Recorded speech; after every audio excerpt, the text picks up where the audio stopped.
รับญาติโยมที่มีจิตศรัทธามาร่วมสร้างบุญ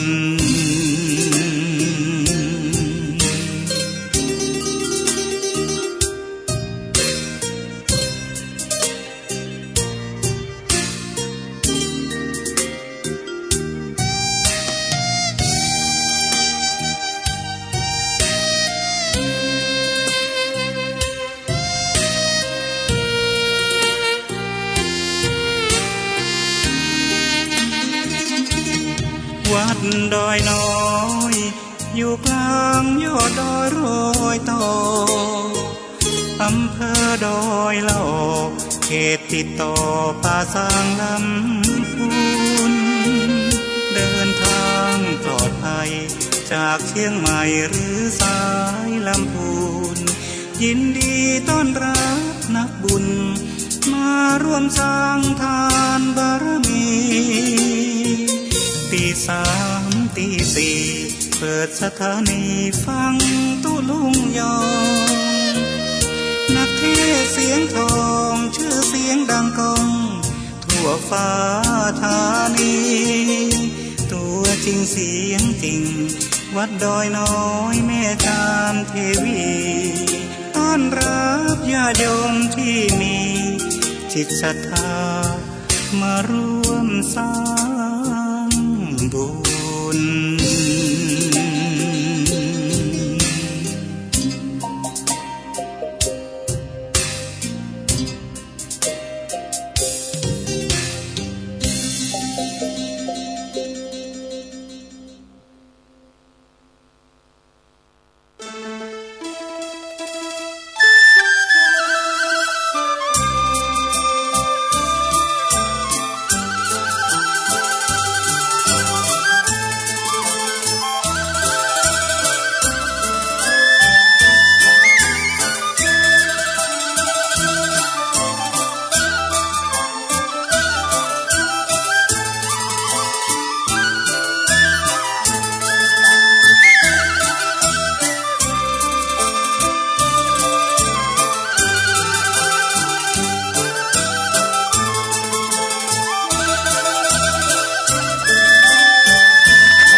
มีสลึงพลึงบรรจบให้ครบบาทจะไม่ขาดสิ่งของต้องประสงค์ถ้ามีน้อยจ่ายน้อยค่อยบรรจงอย่าใจลงให้มากจะยากนาน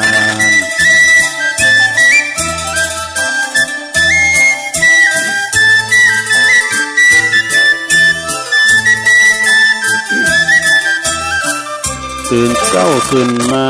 ก็ยิ้มแย้มแจ่มใสทุกโศกโลกภัยหายไปหมดสิ้นก็ขอความนอบน้อมแด่พระรัตนตรัยอันมีพระพุทธพระธรรมพระสงฆ์เป็นสรณะที่พึ่งกราบแนบใจไหวสาถวายความเคารพ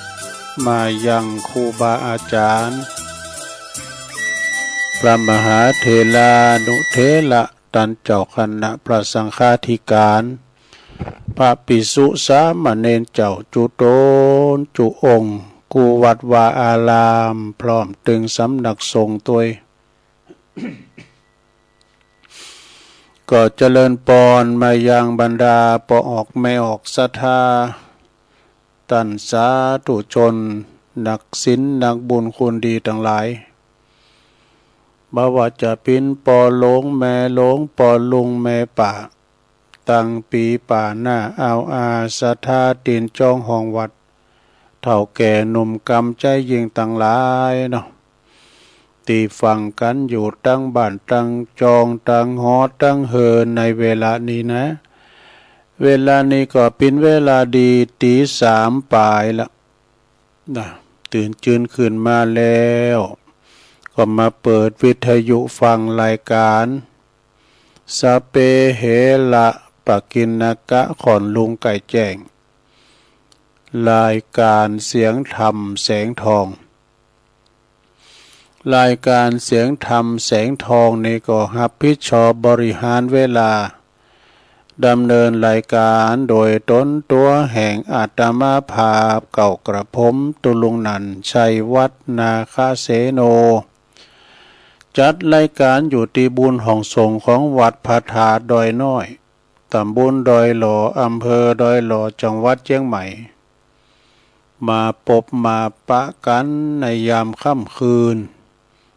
ตั้งแต่วันพฤหัสบดี แล้วก็วันศุกร์วันเสาร์ปิ้นเวลาอยู่3 เจ้าเนื้อศรัทธาญาติโยมทั้งหลายก็ค้นคว้าหาสิ่งที่เป็นกรรมมรดกธรรมของกานิทานธรรมของมานำเสนอศรัทธาญาติโยมได้ฟังกันตั้งบ้านตั้งจองเนาะก่อนตื่นจื้นขึ้นมาก็ได้ยินเสียงนำเสียงธรรมเปิดปิ่นมังกรปิ่นมงคลกับขอบโคต้นตัวหึงตั้งเฮาตั้งหลายมีแต่ความปิ่นมังกรปิ่นมงคลขจัดปัดเป่าโพยภัยทั้งหลายเนาะแต่ก่อนอื่นที่ตุลุงจะได้เอ่ยไปตั้งคืนบุญสถานีวิทยุที่เปิ้นได้นำเอารายการครูบาอาจารย์ครูตุนครูองค์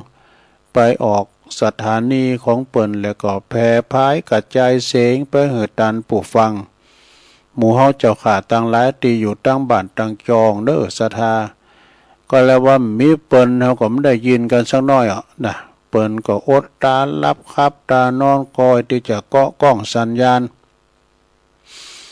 นำรายการไปสู่ตันผู้ฟังกันอยู่ตั้งบ้านตั้งจองเด้อ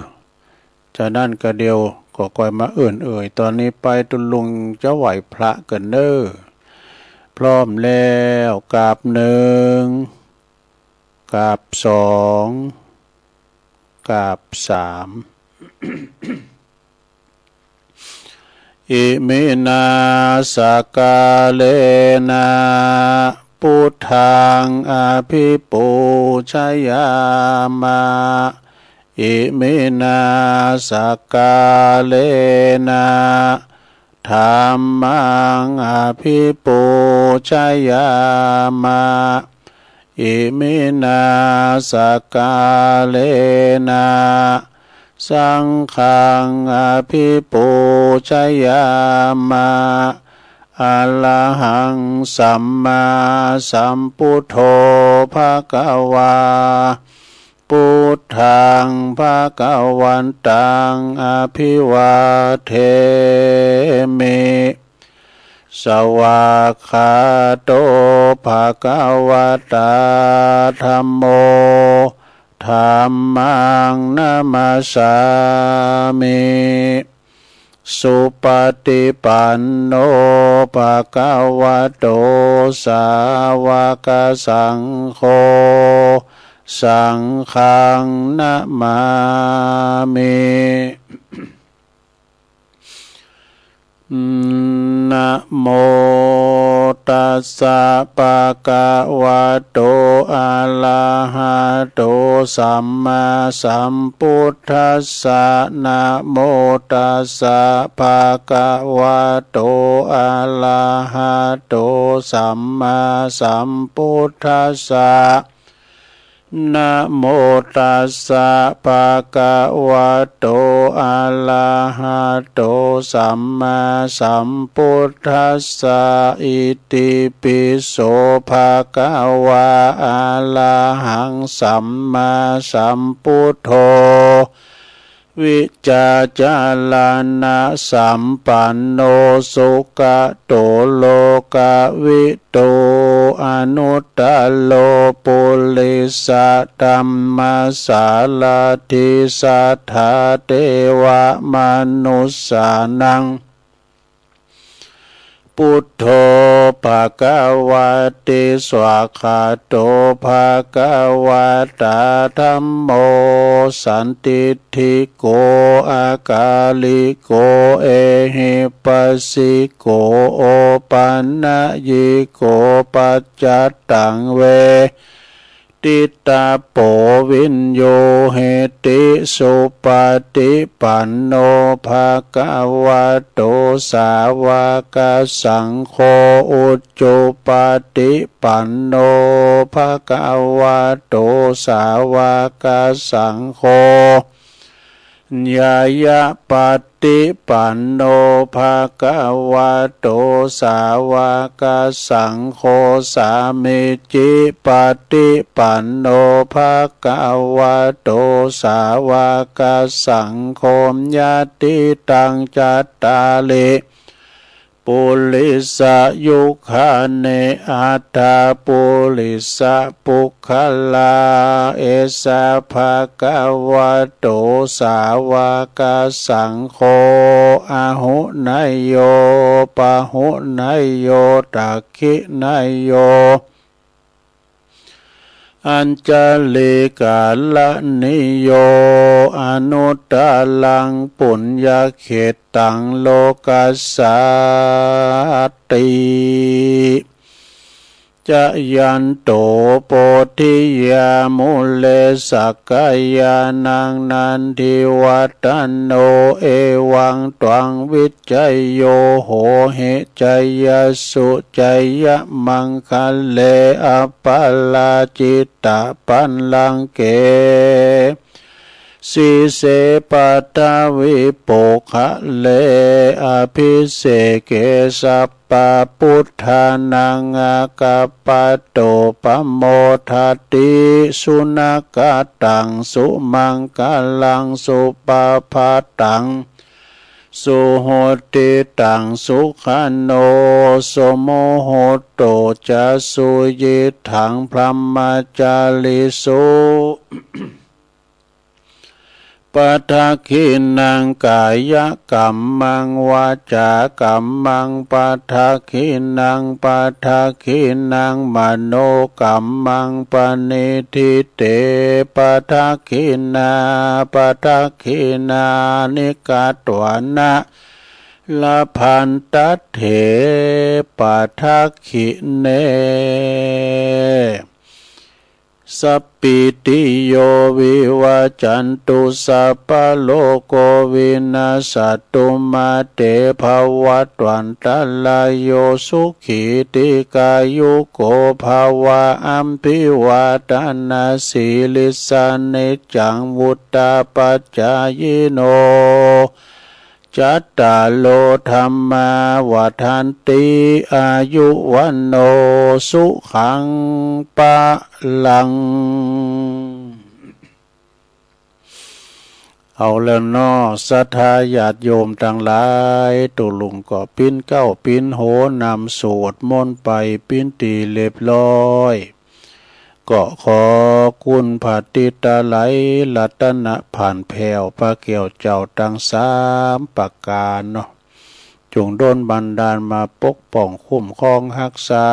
พระพุทธศาสนาวัดวาอารามคงแก้วตั้งสาม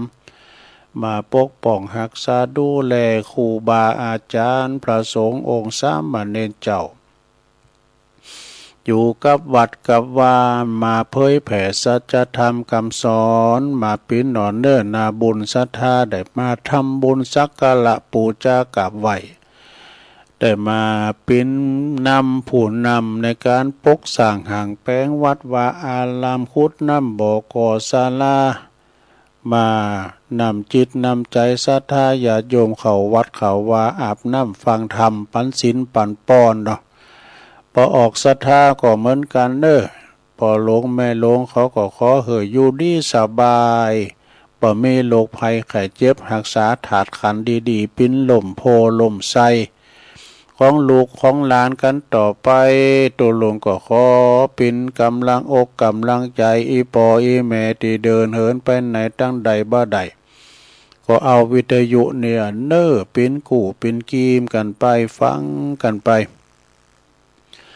ปอบ้านแม่บ้านก็ดีเนาะจะขับรถขับลาออกคุ้มออกโคไปกาดไปหลีไปที่ไหนก็ตามหือมีสติก่อนสตาร์ทเนาะจะไปตั้งอยู่ในความประมาทเนอะไปดีมาดีเขี่ยวขาดปลอดภัยทั้งขาไปทั้งขากลับเนอะตอนนี้ไปตุลุงก่อนจะได้ ตุลุงก็จะได้ประกาศเนาะประกาศสถานีวิทยุในเครือข่ายที่เปิดรับสัญญาณรายการธรรมะส่งเวลาตั้งแต่ตี 3ถึง5 โมงเนอะก็ขอขอบคุณสถานีวิทยุคลื่นพระพุทธศาสนาการศึกษาและวัฒนธรรมของวัดฝายหินเนอะตำบลสุเตปอำเภอเมืองเชียงใหม่ FM 104.50 เมกะเฮิรตซ์โดยเมตตาบารมีธรรมอาจารย์พระครูสมุวิสุวัฒน์วรกิจโจองค์ขลงในเมืองก็ฟังกันแต่ตุลุงทองมาปุระดุ ตุลุงทองจบเพลงเก่าแห่งความหลังตุลุงก็สดเข้ามาเลยขอบคุณสถานีวิทยุคณะสงฆ์อำเภอฝางตั้งอยู่ที่วัดพระพุทธบาทอุดมน้ำบ่อสาวาสำนักวิปัสสนา FM 88.50 เมกะเฮิรตซ์เนอะโดยเมตตาบารมีธรรมหลวงพ่อพระครูสุจิตานุรักษ์หลวงพ่อเจ้าคณะอำเภอฝางขอบคุณตุปีเลินโดยเนื้อจำเริญโชติธรรมโมลิ่งสัญญาณไปปีน้องฝางไม่อายใส่ประการนะฟังกันหมากโป่งหลงลายเนอะขอบคุณสถานีวิทยุแดนดินถิ่นล้านนาตั้งอยู่ที่บ้านโฮงโงตำบลน้ำบ่อโลงอำเภอสันป่าตองเนอ FM 103.50 เมกะเฮิรตซ์โดยคุณรุจิสมบัติเงาคำเนอขอบคุณสถานีวิทยุคลื่นธรรมะของชุมชนวัดห้วยตองซักตำบลของเป้าอำเภอจอมทอง FM 98.75 เมกะเฮิรตซ์โดยเมตตาบารมีธรรมอาจารย์พระครูวาปีวรมานิตเนอพี่น้องโซนไต่ซ้ายแต่ก็ฟังกันตั้งแต่เพลงมาเหมือนกันขอบคุณสถานีวิทยุมนเสียงธรรมจากอำเภอแม่แจ่มเนอวัดบุผาราม FM 106.25 เมกะเฮิรตซ์เนอโดยเมตตาบารมีธรรมหลวงพ่อพระครูมงคลวิสิทธิ์หลวงพ่อใหญ่เจ้าคณะอำเภอแม่แจ่มขอบคุณท่านปลัดอุทัยถึง2 อุทัยด้วยขอบคุณสถานีวิทยุเน็กเนลเรดิโอ FM 96.75 เมกะเฮิรตซ์ตั้งอยู่ที่บ้านจงตำบลทุ่งกวาวห้างหุ้นส่วนจำกัดอนุสรณ์เรดิโออำเภอเมืองปานจังหวัดลำปางขอบคุณสถานีวิทยุชุมชนคนเหนือเขื่อนตั้งอยู่ที่บ้านดุงดำอำเภอฮอดจังหวัดเชียงใหม่ FM 90.75 เมกะเฮิรตซ์ขอบคุณสถานีวิทยุเพื่อการศึกษาและพัฒนาอาชีพเรดิโอเน็ตเวิร์ก FM 103.00 เมกะเฮิรตซ์อำเภอเมืองจังหวัดลำปางขอบคุณสถานีวิทยุวัดบรรพตสถิตจังหวัดลำปางFM 106.50 เมกะเฮิรตซ์โดยเมตตาบารมีธรรมอาจารย์ท่านพระมหานพดลสุวรรณเมธีอันนี้เป็นปิ้นเจ้าคณะอำเภอวังเหนือจังหวัดลำปางเจ้าอาวาสวัดบรรพตสถิตแล้วก็ขอบคุณตังเมตตาธรรมอาจารย์ท่านพระมหาสมชาติชาตะปัญโยผู้ดำเนินงานเนาะอันนี้ก็เป็นและจือรายนามรายชื่อรายนามของสถานีวิทยุคืนบุญแต่ละคืนที่เปิ้นได้มีเมตตารับลิงสัญญาณนำรายการของครูบาอาจารย์ไปสู่ท่านผู้ฟังกันที่อยู่ตั้งบ้านตั้งจองอยู่ที่ไหนก็ฟังกันได้นะทุกอิริยาบถสี่นั่งนอนยืนเดินบางพองก็บ่ปินรับปินนอนนะเธอก็ตื่นมาจับก็มาฟังรายการตัวลุงไปตะลุกเนอมันก็เจ้าอยู่นี่นะก็ต้องรอมันควายมามันแจงมาทำหน่อยนะตีนฝ้ายยกไว้ลุกแล้วก็ลุกมาก็มจางเยะทำสังนะจ้าหนึ่งเขาก็เจ้าอยู่ ก็นอนฟังก็ได้นะจะนอนฟังนางฟังก็แล้วแต่เกี่ยวหมากไปตัวยฟังไปตัวยแต่คุณตังเมืองเนื้อห้อมเดี๋ยวนี้ป้อลำไข่มีใครเกี่ยวหมากไปแล้วแต่โอ้สมัยแต่ก่อนนี่นักกะโยมแม่ตุลุงก็เกี่ยวหมากเนี่ยเป็นคนสุดท้ายอะกะฮะในหมู่บ้านนะหลังว่าเปิ้นตายไปแล้วนี่ก็มีไผเกี่ยวหมากกันไปเมื่อก่อนนี่ปโตคำพิงคำมาไปซื้อสีเศษกานี่ไปซื้อหมากซื้อปูที่ร้านขายของชำโคยอยในบ้านก็พอคำก็โกก่อนจะมีไฟฟ้าขิงเนาะกินหมากเม่งมูลีของคุณเฒ่าตุลุงนี่ก็อุ้มกะเม่งนะมูลีก็ย่างไปเป็น30 ปีบอกอะแต่ก็ดูดมามื่นนะสมัยเป็นละอ่อนนี่กันเอามาเลี้ยงควายกันเอาดูดด้วยนะมันก็มาเป้านะหินนะมันมาขอนที่เขาเนี่ยมาต่อได้หรือเปล่าต่อน้อยอ่ะการเอาดูดก็ขึ้นมีแต่อันนี้ต่อเขาเท่าก็ติดมูลีอ่ะซะนะแล้วก็เลิกไปละฉะนั้นญาติโยมทั้งหลายเนาะวันนี้ก็มาพบมาปะกันก็ตรงกับวันพฤหัสบดีของวันที่7วันนี้ละเด้อศรัทธาญาติโยมทั้งหลายวันที่7ของเดือนพฤษภาคมพุทธศักราช2569วันนี้ที่วัดตุลุงนี่จะมีเป็กตุเจ้า3ตุ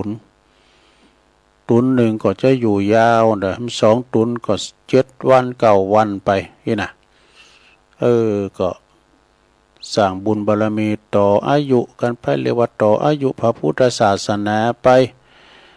สื่อทอดพระศาสนากันไปเป็นโฉงเนาะศรัทธาญาติโยมทั้งหลายหาคุณมาโบสถ์มาอยู่กับวัดกับว่าก็หาอยากเนี่ยศรัทธาว่าในตุลุงเอาคลิปตุลุงน้องมาเปิดก็น่าฟังเนี่ยเป็นคำสอนทั้งนั้นนะเนาะศรัทธาเนาะว่าบางวัดบางว่าก็เป็นตู้เจ้าอยู่ไล่กันเนาะก็สาเหตุมันก็มีหลายสาเหตุอย่างที่ตุลุงน้องได้เล่าไปโตเป็นคำสอนทั้งนั้นว่านี่นะไผบ่ฮู้จำเตอก็คุณเฒ่าคุณแก่จำเตอก็ละอ่อนนุ่มก็บ่ฮู้ว่าเปิ้นมีหน้าที่เป็นหยังได้เปิ้นแบ่งชั้นเป็นโซนดูเนาะปะหลงก็ไปก็รักษาดูแลทางหมู่บ้านลูกบ้านทางวัดก็มีตุลุงตุปอเขาเนี่ยพระครูเขามาหาเขาแล้วก็วิยาวัจกรมีหน้าที่อย่างใดมัคคณายกมีหน้าที่อย่างใดน่ะ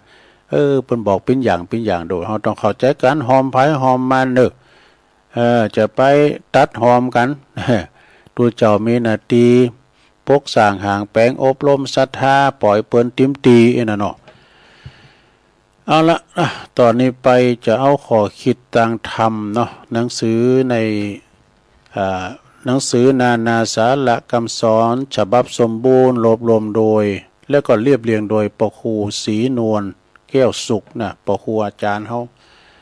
มอบหมายถวายตุลุงมาตั้งแต่ปี66แล้วอันนี้นะฉบับก่อนเนาะเบิ่งก็รวบมาคำสอนหรือว่ากรรมคติธรรมประจำใจของครูบามหาเถระเนาะปินตุนไปอย่างหลวงปู่หมั่นภูริทัตโตเปิ้นสอนไว้ว่าจะได้เปิ้นว่ากายเฮานี่นะเป็นที่อาศัยของจิตแล้วก็เป็นที่เดินทางของจิตนี่จิตก็คือใจนะก็เปรียบเหมือนแผ่นดินยอมมีต่างน้อยต่างใหญ่นี่เป็นที่สัญจรของสัตว์ทุกหมู่เหล่าเนอะกายเป็นที่อาศัยของจิตเป็นที่เที่ยวไปเที่ยวมาของจิตถ้าจิตมัวยึดกายว่าเป็นของตนเมื่อใดเมื่อนั้นยอมได้รับความโศกเศร้าเสียใจเนอะนี่ธรรมชาติของดีทั้งหลายเนี่ยยอมเกิดมาแต่ของที่บ่ดีนี่ของบดีของดีนะเกิดมาจากของบดีหมายความว่าจะได้เปิ้นก็อุปมาด่างดอกปทุมชาติหรือว่าวงเล็บดอกโบเนี่ย ดอกโบมีหลายอย่างบัวแหลงน้ำบัวปทุมดอกโบนี่อันสวยงามเนาะนะยอมเกิดจากโคลนตมนี่อันเป็นตีของโสกปรกปฏิกูลน่าเกตนะแต่ว่าดอกโบนั้นเมื่อจำเริญป่นโคนตมแล้วยอมเป็นตีสะอาดเนอะเป็นตีทัดทรงของพระราชาอุปราชอามาตย์มนตรีดูแล้วก็เสนาบดีดอกโบนั้นก็บ่มีก็บักกลับคืนไปสู่โคนตมอีกเปิ่นก็พลิกไปนะขอเปรียบเทียบเหมือนกับพระโยคาวจรเจ้าผู้ประพฤติภาคเพียรพยายามยอมปิดเจรณาแต่สิ่งสกปรกน่าเกลียดนั้นจิตจึงพ้นจากสิ่งสกปรกน่าเกลียดนั้นได้สิ่งที่สกปรกน่าเกลียดนั้นก็คือตัวเฮานี่เองนี่มาได้มาลุงกับตัวเฮานี่แหละซะนะผู้ใดมีปัญญาสามมีใจบ่มั่นคงถึงมีอายุได้ตั้ง100 ปีก็ยังสู้เด็กน้อยผู้มีอายุเพียงวันเดียวแต่ว่ามีปัญญาเนี่ยซะนะใจความเพียรเพ่งพินิจอยู่ประเสริฐกว่าบุคคลนั้นเนอะแล้วก็ทุกอย่างในโลกนี้มีสภาพเป็นอันเดียวดุจหน้ากองใจนะโลกนี้ลาบลงมดคือสว่างเตียนโล่งนะสว่างเตียนโล่งร่างกายของเฮาประมวลเข้าดังเดิมนี่เกิดมาแล้วก็บ่แค่เกิดแก่เจ็บตายนะแต่ก่อนที่เฮาจะตายตานนี่ตานเฮายังอันบ่มีการหือเตอกะนี่ย้ำได้ตานเด้อก็ตานเฮน่ะศีลเฮาบ่ได้รักษาก็รักษาเฮภาวนาเฮาย้ำได้เจริญก็คือเจริญภาวนาเฮจึงบ่เสที่ที่เกิดมาพบพระพุทธศาสนาเด้อจึงจะสมกับที่ได้เกิดมาเป็นคนเนอะสาธุสาธุสาธุนี่อันนี้หลวงปู่มั่นภูริทัตโตเนอะคติธรรมปัจจัยเปิ้นนะศรัทธาญาติโยมทั้งหลายแล้วคติธรรมคำคมบอกว่าคนเฮาฉลาดรอบรู้ในเรื่องของคนอื่นแต่โง่ไม่กลับมาสำรวจตัวเองในเรื่องของตัวเองนี่จบไปบทหนึ่งเด้อสะดาเด้ออันนี้เป็นของงานหลวงปู่มั่นภูริทัตโตเนาะก็เอามาทบทวนกันเนาะก็มีหลายแล้วก็เคยเล่ามาแล้วนะก็เอามาเล่าสู่จู้กันฟังกันลืมไม่ได้เนาะต่อไปตูนหนึ่งเนาะแถมรูปหนึ่งเป็นพระเป็นนันพระมหาเถระดังเดิมแต่ว่าเปิ้นก็ไปสวรรค์หมดละมุนีนาเปิ้นก็ได้ฝากคอคิดไว้หลวงปู่ขาวอนาลโยนี่หลวงปู่ขาวอนาลโยเปิ้นสอนว่าจะมีอยู่มี4ข้อด้วยกันในข้อหนึ่งการปฏิบัติธรรมนั้นบ่มีโทษมีแต่คุณเนอะมีแต่คุณก็คือจิตบ่ขุ่นโมจิตก็จะต้องผ่องใสจิตจะเบิกบานจิตก็จะเบิกบานจะยืนนั่งนอนเดินคือก็จะมีความสุขบ่มีความทุกข์เลยจะไปที่ไหนจะเข้าไปสู่สังคมใดๆก็องอาจกล้าหาญเนอะนี่อันนี้เป็นข้อที่หนึ่งนะต่อไปเป็นข้อที่สองเปิ้นว่าพวกเฮามาทำบุญหือทานมีการสดับรับฟังธรรมะรักษาศีลปฏิบัติภาวนาก็ป้าหือเกิดความสบายใจนั่นแหละคือบุญนี่คือบุญนะหันกันตินนี่แหละบ่ต้องรอตายแล้วก็จึงไปสวรรค์ใจดีก็คือบุญก็คือสวรรค์ละใจดีก็เป็นสวรรค์ ถ้าว่าใจให้ก่อนนะหก ใจให้ขุมหมอนนะลกน่ะกันเฮาทำบัดดีบัดดักมาก็เปิ้นจับได้ไล่ตันก็ปิ้นหมอนนะหกก็เดียวปิ้นหมอนนะหกบาเดียวนี่แหละน่ะอ้าวต่อไปข้อที่3ข้อที่3นี่บอกว่าจงทำใจเหือลาเริงนี่ศรัทธาญาติโยมจะไปโศกเศร้าเหงามอง จะไปกึดหนักนะจะไปกึดว่าสิ่งที่มันยังมาถึงเตอก็จะไปกึดเตอมันยังมาถึงเตอน่ะไปกึดไปลงหน้าเตอกะ จะไปกึดหนักนะยังถ้าเกิดก็มันถึงเกิดนี่นะถ้าโง่เกิดก็เอาหกไปยำไว้ก่อนเลี้ยวเลิงจงทำใจให้ลาเริงเบิกบานยิ้มแย้มแจ่มใสอย่าไปทำเหมือนใจเศร้ามองขุ่นโม่เนอะมันจึงจะมีความสบายนะจึงจะมีความสุขเพราะฉะนั้นแล้วจึงควรทำความดีอย่าประมาทเลินเล่อจุงป้ากันทำสติสัมปชัญญะเห่อโห่ซึกตัวอยู่ทุกเมื่อนี่เป็นข้อที่3เนอะต่อไปจะเป็นข้อที่4ข้อสุดท้ายเปิดว่าดับเนอะดับหยังดับความโง่อันเดียวเท่านั้นอย่างอื่นผลดับหมดนี่เพราะว่าธรรมทั้งหลาย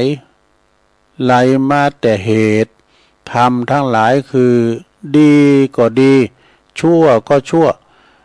ไหลมาแต่เหตุความโง่ก็ไหลความโง่ความบ่เข้าใจเกิดว่าเป็นตัวตนก็ได้รับผลคือความสุขเนอะเป็นความสุขแล้วก็ความทุกข์สืบไป จบสดาญาติโยมของหลวงปู่ขาวอนาลโยเนอะอรหันต์แต่ก่อนนะสดาแต่หึงเมื่อนาน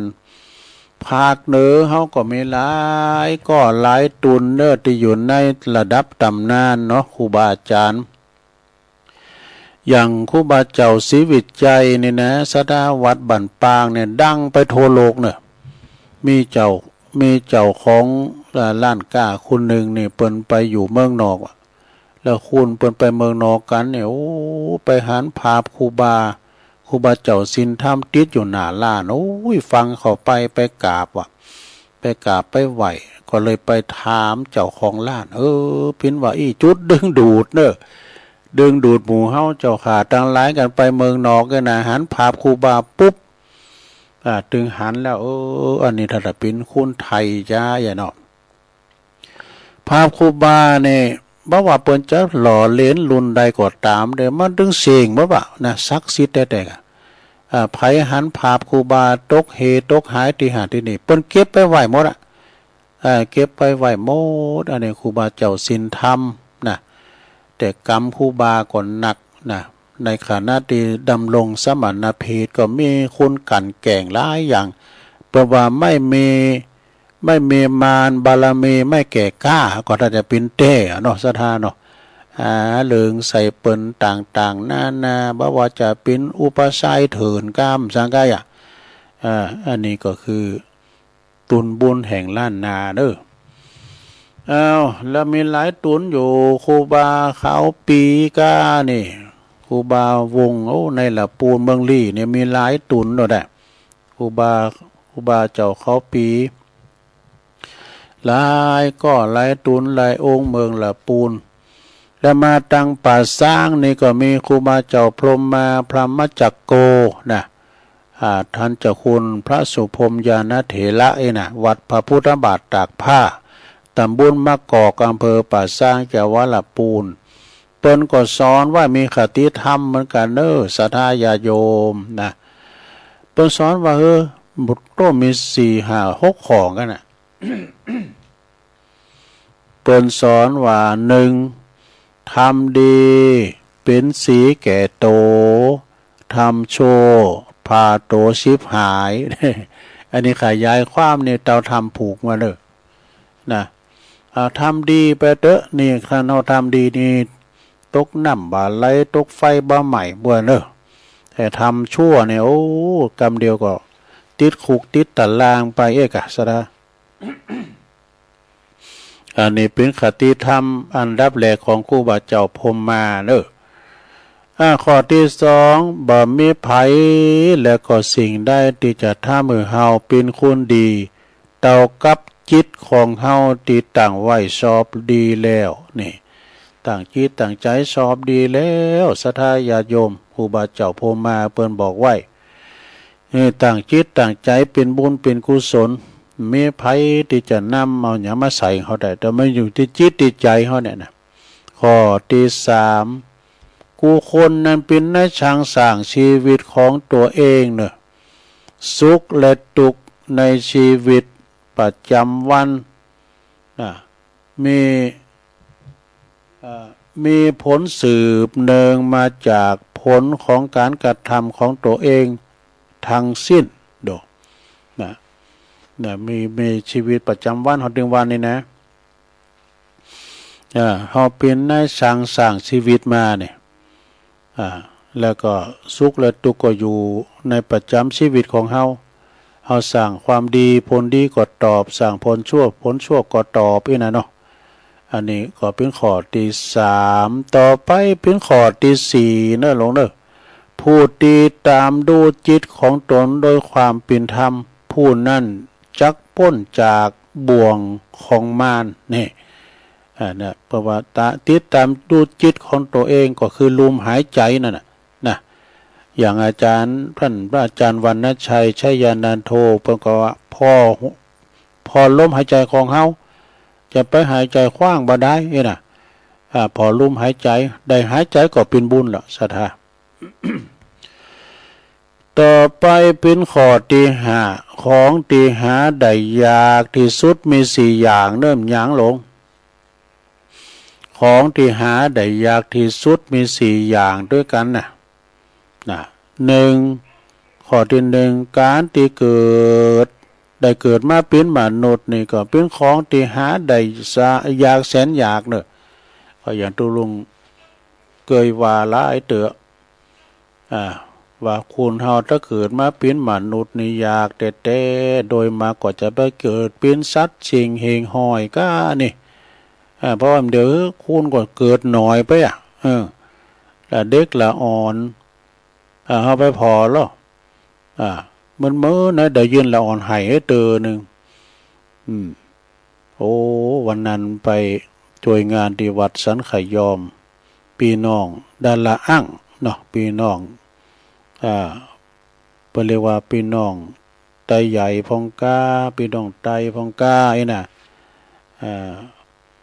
เปิ้นมาโลมทำบุญก็ไอ้น่ะเนาะมากินมาตานตัวลูกเปิ้นในต้นละอ่อนน้อยในน้อยได้ขาในลิ้นท่านหยาบแล้วกลางแดดกลางร้อนก็ปล่อยมันลิ้นไปไอ้น่ะโอ้ก็มันอย่ามาอดร้อนนำเลยนะเป็นลูกพี่น้องบ้านเอาโอ้ยลาเอ้ยไปตากแดด มันกึดใจนะแล้วลูกเปิ้นนี่ปล่อยยาบนี่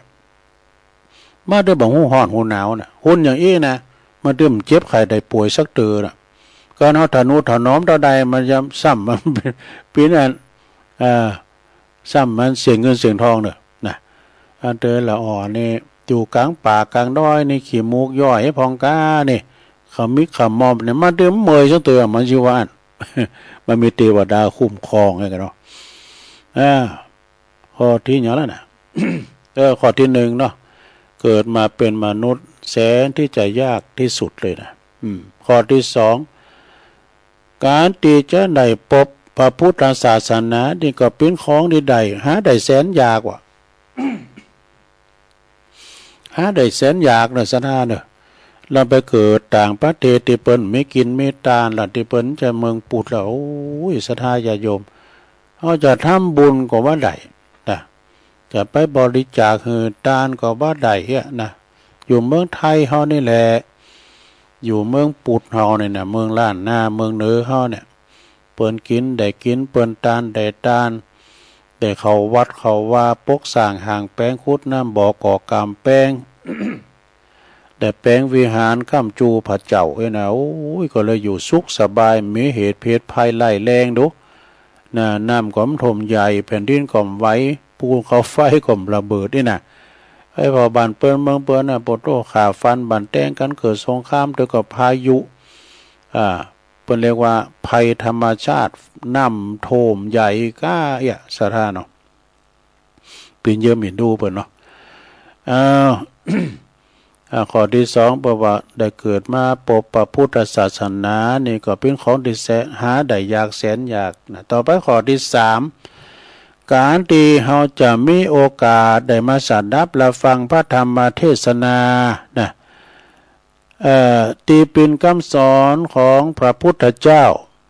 อันเป็นสาระแก่นสารเป็นของหาได้ยากแสนยากก็แต่กันเนาะศรัทธาญาติโยมทั้งหลายบัดเดี๋ยวนี้หาฟังได้ง่ายเนาะตั้ง YouTube ก็ดีเปิ้นอัดเทปไว้ก็ดีวันนี้เสียงไม่ค่อยดีนะลงเด้อ กินน้ำอุ่นกินหยังไปล่ะเนี่ยมันว่านะสถานการณ์ที่จะฟังนำฟังธรรมนี่ก็หาได้ยากบางทีนี่นักเทศเน็ตแต่มีหุ่นฟังแล้วไปเทศเนี่ยไปฟังเนาะแต่บางคนในบ่รู้พออยู่ติมวิหารแต่มีไผมาเทศนำเทศธรรมเนี่ยมันหาฟังได้ยากเหมือนกันน่ะมันผสมดุลกันนะเนาะการกรรมการตัวเจ้าบ่รู้เพิ่นเก่งเทศธรรมกรรมทำไปสอบจากเทศธรรมนี่ไปก็จะมีนี่เนาะ อย่างไปซ้อหับจางขึ้นลำไยไปอย่างกันเนาะแต่นี่จะมาหับจางเทศธรรมเนี่ยมันมีนะครับเพิ่มนิมนต์นี่นะเดี๋ยวกันนะลงเนอตัวลงจิบน้ำกันเด้อมันนี่เสียงไม่ค่อยดี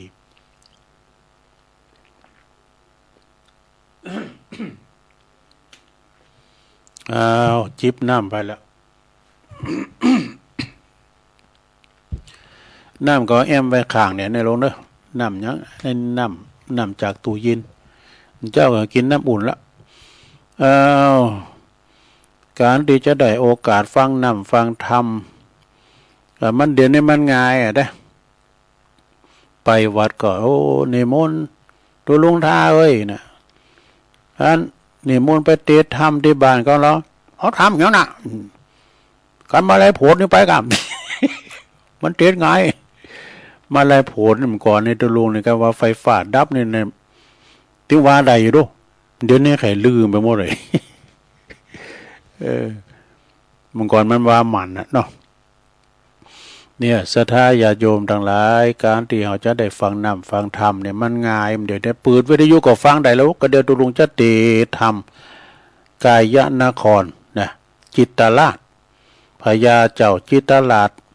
มีปราสาทหอคำแล้วก็มีประตูอยู่6 บ้านก็เดี๋ยวจะเตธรรมเมืองนะต่อไปข้อที่4แล้วตัวการที่เกิดมาเป็นมนุษย์แล้วพบพระพุทธศาสนาแล้วก็ได้ฟังพระธรรมเทศนาได้มาปฏิบัติจนได้รับผลดี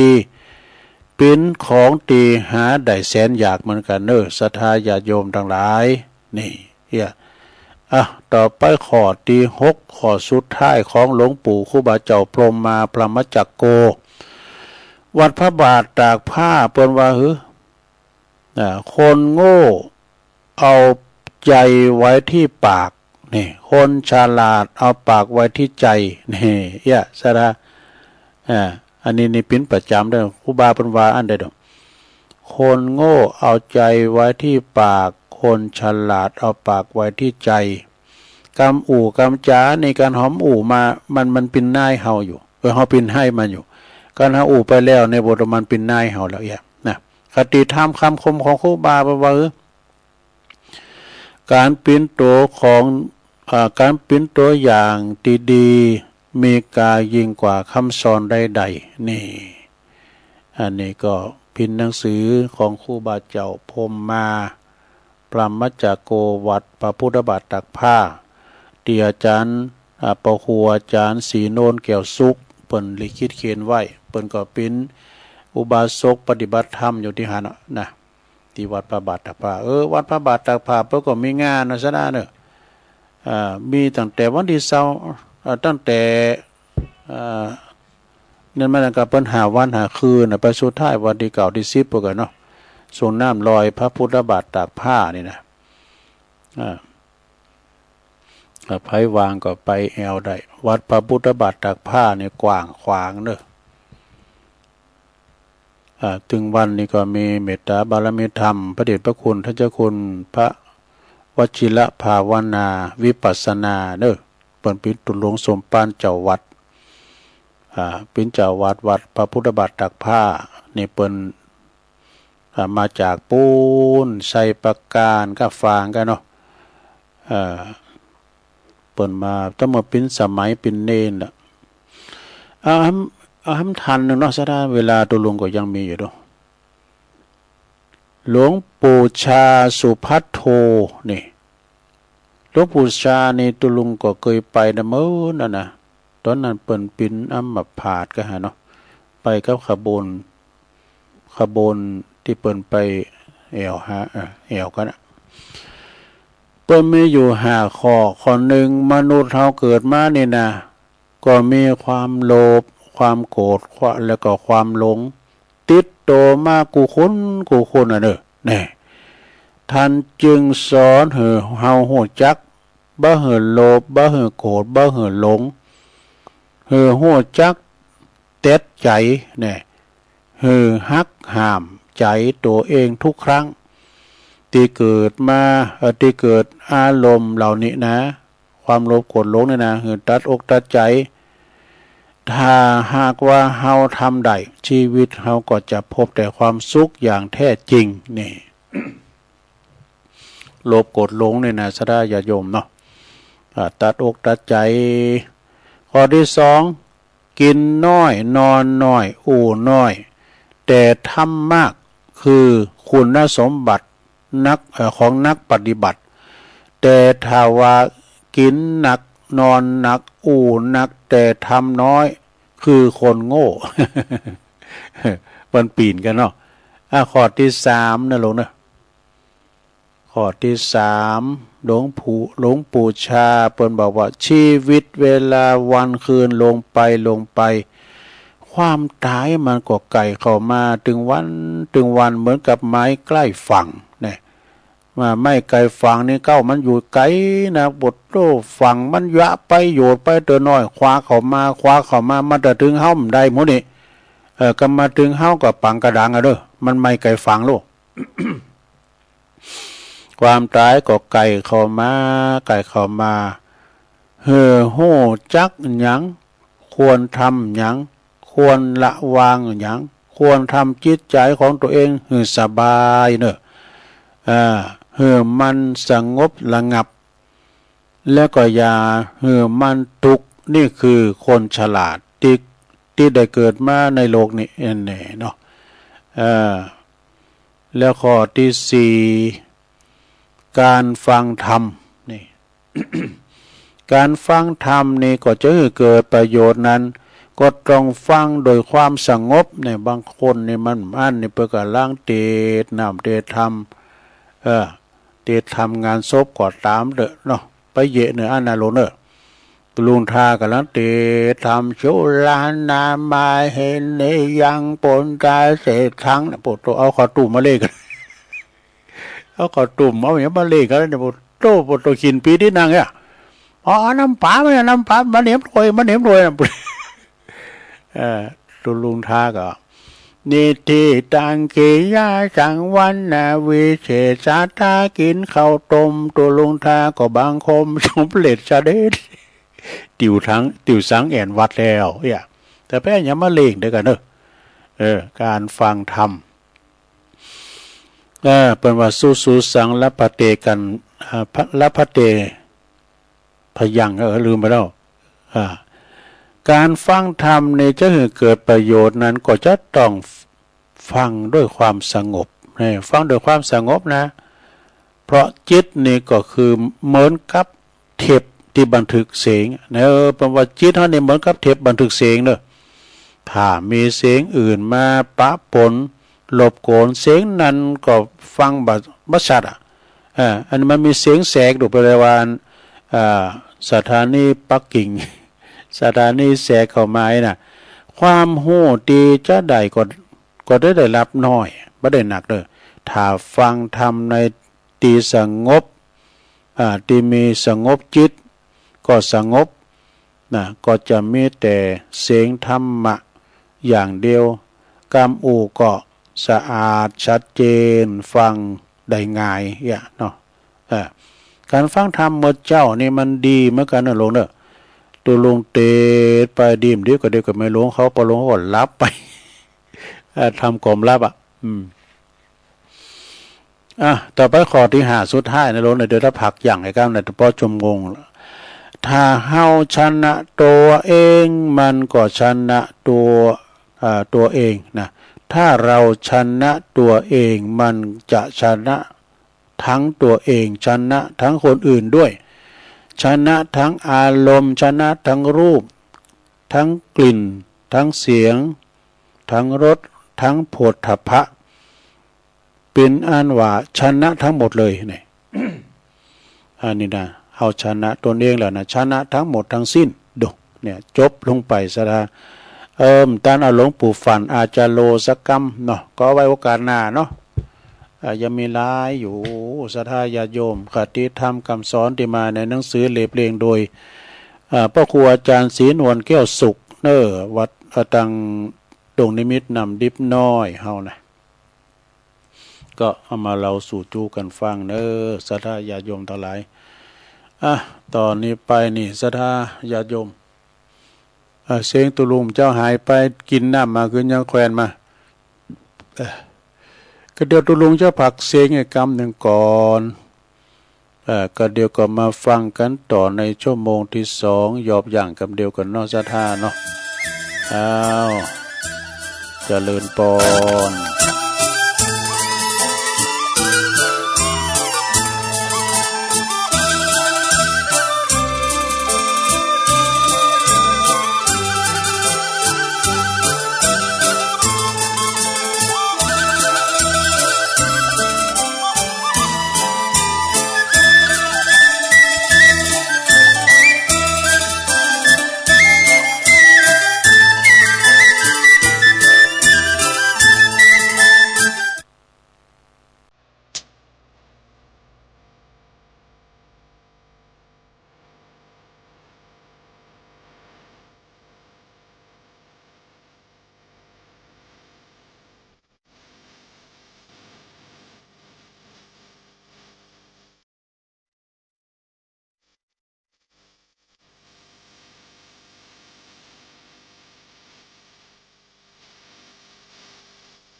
ชั่วดังกันจะเกิด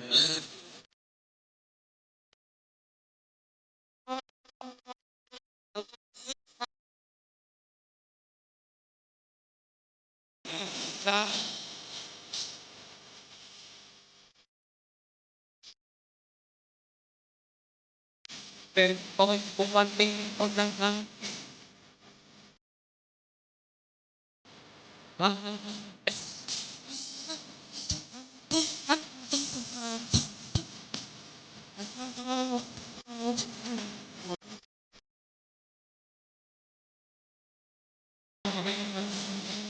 จะสิบุญมาตั้งตี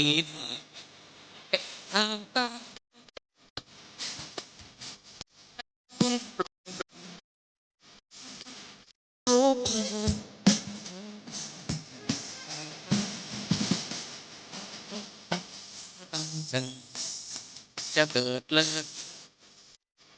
ก็ตรงนี้ทำให้บอกระบายแต่ว่าทำจะเดิน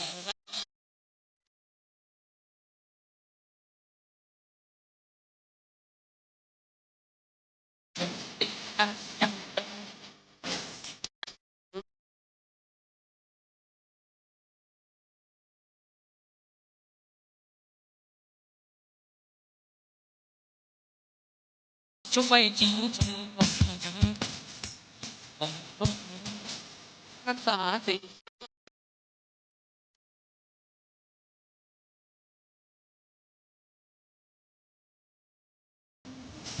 ปัจจัย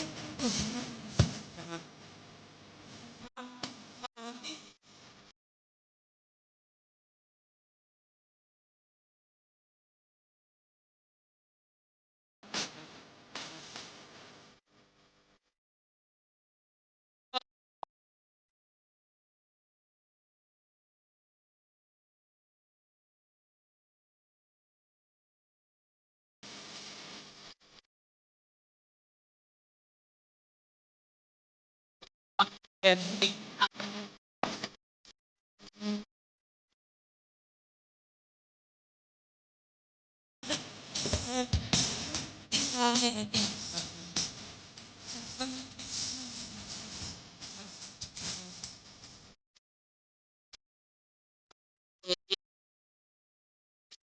บุญ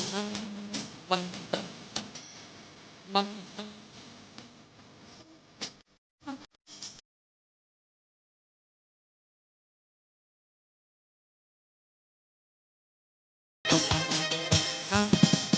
เราจะดังกัน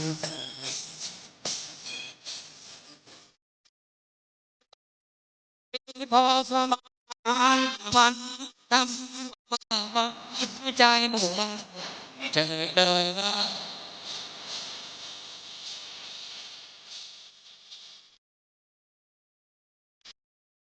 ก็ปูกินดิ้งรถบอยเตร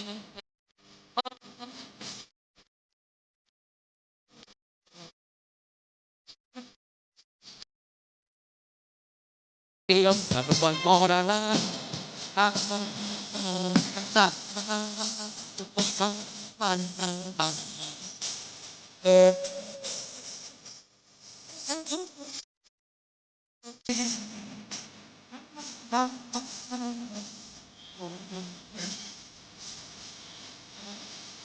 ลาจัวพังตัดตัวทำพอประมาณ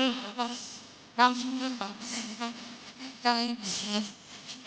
เดิน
เอาแล้วศรัทธาสาธุชนญาติโยมทั้งหลายตุลุงก็ยอดอย่างพักครึ่งคือพักเบรกนั่งบุญลำไปก็เจ็บหลังเจ็บแอวก็เลยยกใหญ่ค่ายตีเตียวไปเตียวมายืดเส้นยืดสายแล้วก็ผ่อนคลายแล้วก็ ก็มานางอู่กันต่อเนาะในชั่วโมงที่2ขณะนี้ตันทั้งหลายก็กำลังฟังรายการสัพเพเหระปกิณณกะค่อนลุงไก่แจ้งรายการเสียงธรรมแสงทองดำเนินรายการโดยตุลุงยองมานางอู่นางจ้ากับปอออกไม่ออกศรัทธากันในตอนนี้เนาะในขณะนี้ก็เวลา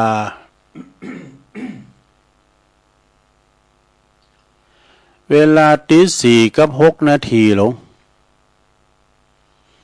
4:06โอ้เวลาก็โวยแต่เผลอกำเดียวเสียงไปชั่วโมงนั่นแหละนะชั่วโมงที่2แถมเนาะก็จะได้แล้วก็วันพุธก็ยังมาอยู่พัดศุกร์เสาร์ศรัทธาบางตันบางคุณนั้นก็ได้ฟังกูคืนกูเจ้าฟังรายการครูบาอาจารย์แต่ละต้นแต่ละองค์ตัวลุงว่าดูฟังนะฟังเปิ่นฟังเฮาฟังเปิ่นการฟังอันนี้มันมีพิษยังสักอย่างซะได้ความหู้โดยได้ความหู้โดยก็หู้ตันโลกตันคุณอีกเนาะเปิ้นมีงานมีการตั้งใดกินต้านตีไหนเฮาก็ฮู้จากไหนก็คืนวิทยุเนี่ยนี้คืนวิทยุนี่ก็ดีแต่โลภโลมคุณได้ง่ายได้นักที่สุดเพราะการฟังเนี่ยนะศรัทธาญาติโยมเขาจะไปกินที่หันตานที่นี่เน้อวันนั้นเน้อเปิดสถานีเน้ออีน่ะลำปางแล้วคุณติ๋มนั่นแล้ววันที่15ทำกรรมเนาะเดินพฤษภานี่มี3งานเนาะหลังตั้งแต่15นี่ก็พุทธคุณแปะพุทธศรีคีรีโด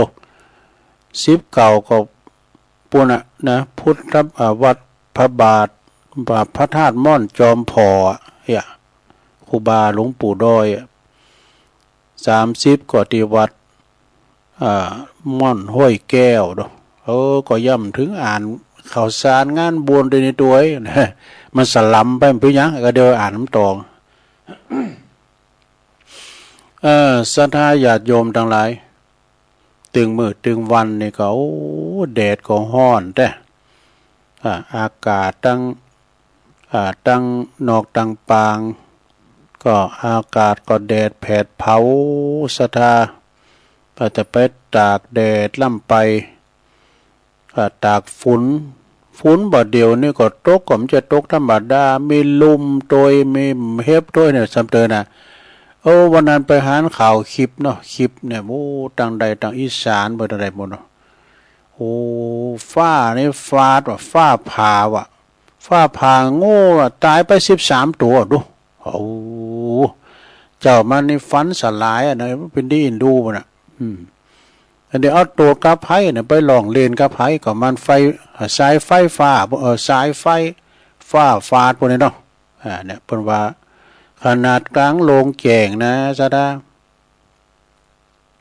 กลางโรงแจ้งนี่ก็ฟ้าผ่าคุ้นก็มีวะนะอันนั้นก็เปิ้นอยู่กลางตุงกลางหน้าเนี่ยมีเปิ้นก็รอถ่ายน่ะโผเปิ้นกำลังเอารถคือมาจะโก้งมาเอาฟ้าผ่าเมฆเปิ้นตายว่าดูแจ่มให้มันดีในศรัทธาเนาะ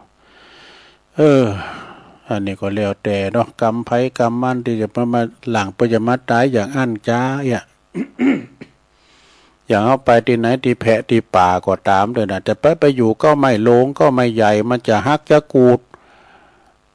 มันจะฮักจะกูดแล้วก็ไปอย่างนั้นพอโลงไม่โลงนะไปหาเฮ็ด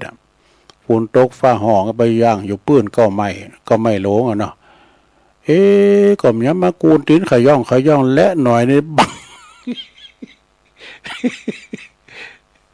อันนี้ก็กี่ลุ่มเกินครับและหน่อยนี่บังอันนี้ปุตโรเป็นหูกว้างเข้าไปว่ะสองพอนี่ปุตโรเป็นว่าไอโซนยิงว่าซักปืนขาเล็กขาจะเอาทำนัดนึงแล้วไปปอกแม่มันปอกว่ะเหมือนตาหันอะไรคุณเก่าไว้อุ่นนอกเริงด้วยตอนนี้มาวายกันเนี่ยอันนี้เป็นหนังสือทฤษฎีบัวพ้นน้ำของเมตตาธรรมอาจารย์ท่านพระมหาประสิทธิ์ธรรมาภินันโทประเด็นธรรม8ประโยคแล้วก็พระอุปชาเป็นบุคคลได้รับเปิ่นว่าได้รับเสาเสมาทองคำเสาเสมาธรรมจักรด้วยนะเปิ่นเขียนว่ามีแล้วก็มีดีแล้วก็มีเสียนะมันมี2อย่างนะคุณเฮานะบางคนก็ดีอย่างหนึ่งบ่ดีอย่างหนึ่งคือแล้วในไผเนี่ยอาจารย์ท่านพระมหานพดลก็ที่เปิ้นหรือว่าตุนได้เปิ้นว่า เปิ้ ปิ้นเทศว่าบางคนนี่ก็บางตุนเนี่ยตัวเจ้านี่มันบารมีเหมือนกัน บางตุนเนี่ยเปิ้นเป็นนักเทศนะไปเทศที่ไหนก็ไปหมดอ่ะเปิ้นมาหอมนั่นเนาะแต่ตัวเจ้าอาวาสบางตุนนี่ก็เทศก็เป็นหยังก็แต่วัดนี่ปุโตเริ่มแลดอีดุพว่านะคักมันปัดมันกวาดเนี่ยมันมาหอมนั่นน่ะเด้บางคนก็ปกสร้างหางแป้งเนี่ยมันไปหอมไผหอมมันเนาะบางตุนนี่ก็มีหยัง อยู่กับพอออกศรัทธาแรงมาคำมาก็ปาพันเดนเทน้อยทำวัดสวดมนต์ลูกมามเจ้าก็ทำมาสวดมนต์ประตักไปตักบาตรไปคุมบาตรนะก็อยู่กับวัดกับว่าเปิ่นมาทำบุญข้ามสังฆก็ปะของหันนี่นะปิ้นเลือดเนื้อเจอไข่ของหนอนเนื้อเจอไข่บานเฮาเนาะคุณเฮามีดีแล้วก็มีเสียเนี่ยเมื่อกับร่างกายเฮาเนี่ยซะดาจะตีทำอยู่นี่เดี๋ยวเอานี่วันนี้ก่อนเนาะซะดาก็เดี๋ยวมันจะล่ำเวลาประกาศข่าวสารงานบุญเปิดสายหน้าไม้ตักตังลายกันนี่กะตั้งทำไว้แล้วจิตตราชเนอะสถานเนอะจิตตราชคือมีพญาตุนหนึ่งพญาตนหนึ่งนี่เป็นมีพระศาสตร์หอคำพญานี่ก็ชื่อว่าพญาจิตตราชจิตตราชนี่ก็คือหยุดจิตใจเขาเนี่ยกันเนาะมีพระศาสตร์หอคำแล้วก็กวางศอกยาวานนะคือกดโต๊ะของเขาเนี่ยนี่นะแล้วก็มีตู้อยู่6 บ้านว่ะนี่6 บ้านนะมันปิจะใดก็ลองฟังก่อนเด้อในธรรมกายะกายนครต่างนะโมก่อนเด้อสถาเด้อนะโมตัสสะภะคะวะโตอะระหะโตสัมมาสัมพุทธัสสะกุมปุปันนังกายามิมังวิติวาตาวานัคคัลลุปังจิตตมิทังกัตเถกะทาเกตวายโยเจตัมเม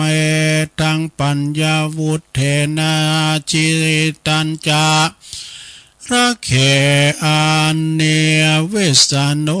สยาติ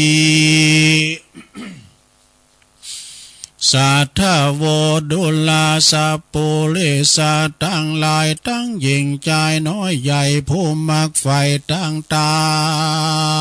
นะ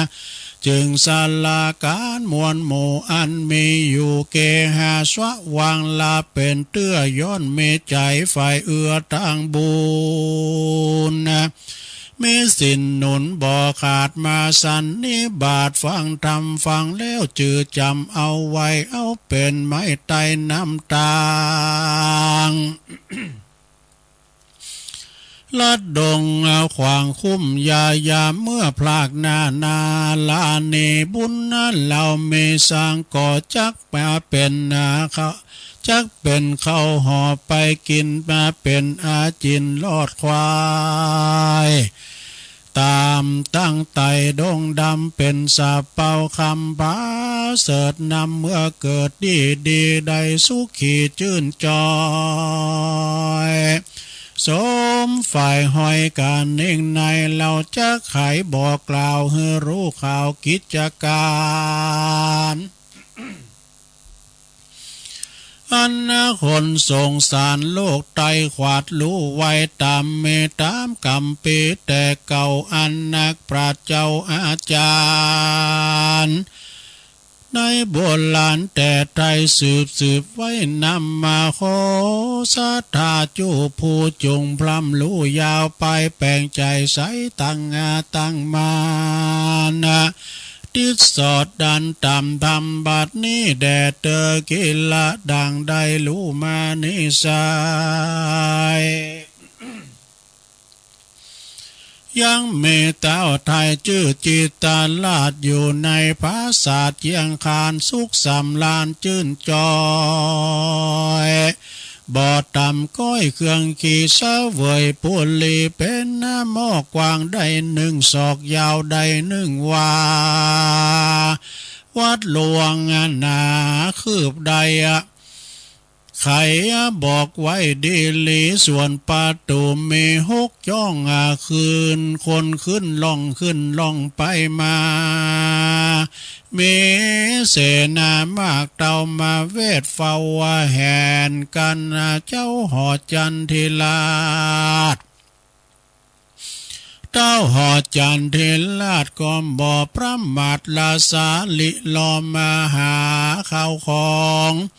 ลีลอมหาข้าวน้ำวัตถุพร่ำปัจจัยผืนผ้าแผ่นขวาใบแผ่นผ้าตังเครื่องงาอลังการยาเมื่อเมียขาซึกหาเหนือไตก็บ่อหอนใดเครื่องขี่เต้าปุลีหาวหาดก็มาไล่ฟาดแตงฟ้าข้าซึกมันมวลหมู่อันบ่อาจสู้ถอยหนีประตู6 จ้องนั้นมีนั้นสายก็หับไว้ปิดตายเสนาหลายมากเต่าก็มาอยู่เฝ้าเว้นยามข้าซึกหลามไหลมาไกลก็ปากันไล่หนีไกลข้าซึกไปในไปนอกจี้แจงบอกตามธรรมจะขายกำบอกกล่าวให้รู้ข่าวกองดีซึกไปนอกนั้นมีนั้นใสคือหากมาได้ตัวกิเลสอันเป็นเก้าเหตุมานพายป้านำไปเหือโลกใจละโมบตันหาโตสัดแถมนาลายกาดล้อนไม่มาดนานามโกธาดำมนเศร้าทุกคำเจ้าเวลาหากลาสาป้ามาดบ่เกิดขวาดอนตรายข้าซึกหลายน้อยใหญ่อันละล้มไฟปัวเลหาจ้องมีเขาสู่ยังตีอยู่ภายในแม่นยามใดนั้นเราข้าซึกงาเขาเบียนขีกิเลสมีกายเกิดโลภะเดิดลุ่มล้อนหนักหน่วงคนนำนาก็มีตัณหาหนักหน่องไปสู่จ้องป่าวายมีอบายามุกหลายตำตายล้อนลายไม่ค่อยต่างเมืองนั่นแหละนาที่นั่นเต้าปลายาเลืองจิตตะตีนั่นเต้าบุญเลืองจิตตะลาดรู้แจงขวาดขี่ยาก็ฮือเสนามวนหมู่เข้าประตูเฝ้าประตูอยู่รักษากันข้าศึกมาเข้าใกล้ก็ปากันไล่ขับไล่เนไกเอาดาบคมใสเทียนกลาไล่ฟันฝ่าข้าแตงฟ้าพลัดเปลี่ยนกันโลภาเพื่อข้าศึกหยาบถอยนี่อันนี้ก็คืออันว่าดาบดีนั่นใสจ๋าเพียบได้อุปมาดังสินใส8สัมมาที่แขวดเจียงคานปัญญายานขวาดลู่ไล่ภาพสู่ศัตรูอันมาจูตอนนาเหือได้กว่านี้ไปส่วนอ่านว่าประตูใจนั่นใสมี6 จ้องใดเดลีคือหากมาได้หูตามีเป็น9จมูกลิ้นกายใจเล่าติดตามกันว่าข้าศึกหลามเข้าใดก็เป็นดังไฟไหม้ลนเผาลนล้นใจตนบ่เหือดปาเหือเดือดเครื่องขี้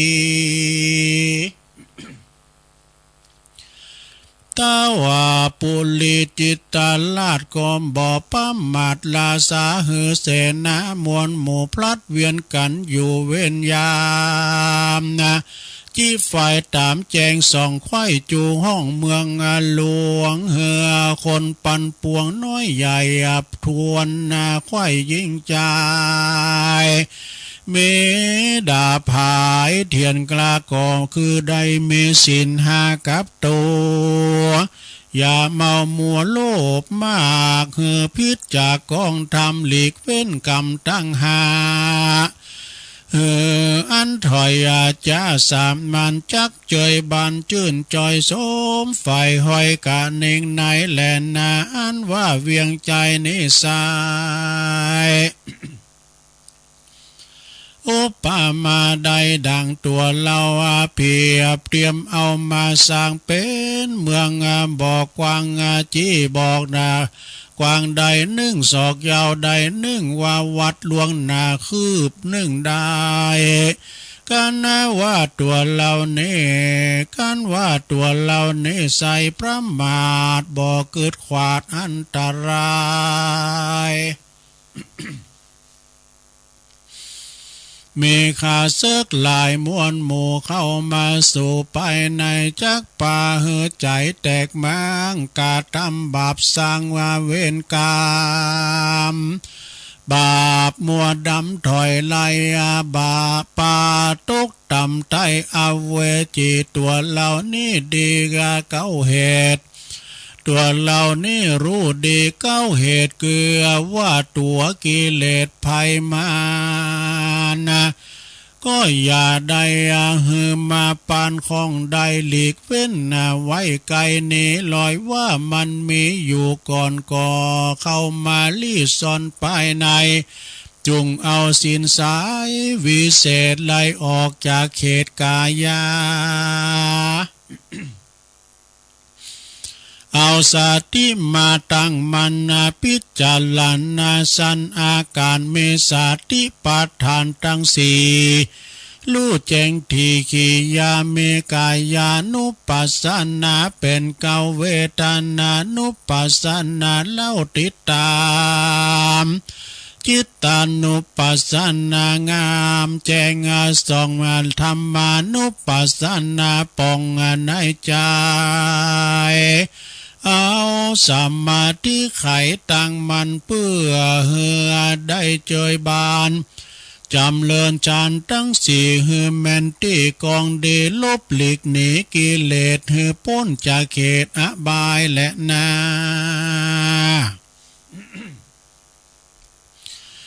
แถมประการหนึ่งใสเป็นข้าศึกแต่ไทยมานาน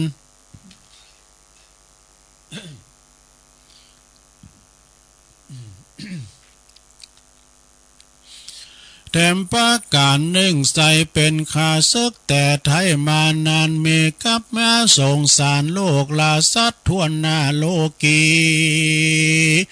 บ่อาจหลีกหนีลบหนีสนาเส้นมันไปเป็นข้าศึกไปในอาจกลามันไล่คาเขคาสัตว์นานาหลายหลากตายลาพลากลาเนพระบุญเนเป็นเจ้าโตนเป็นเก้าศาสดาได้เตสานาโอวาทเป็นบทบาทกาตาว่าอิตังทุกขังอาลิยาสัจจังจาตาปิตุขาจะลาปิตุขาพยาติปิตุขามัลลานามปิตุขันติดังนี้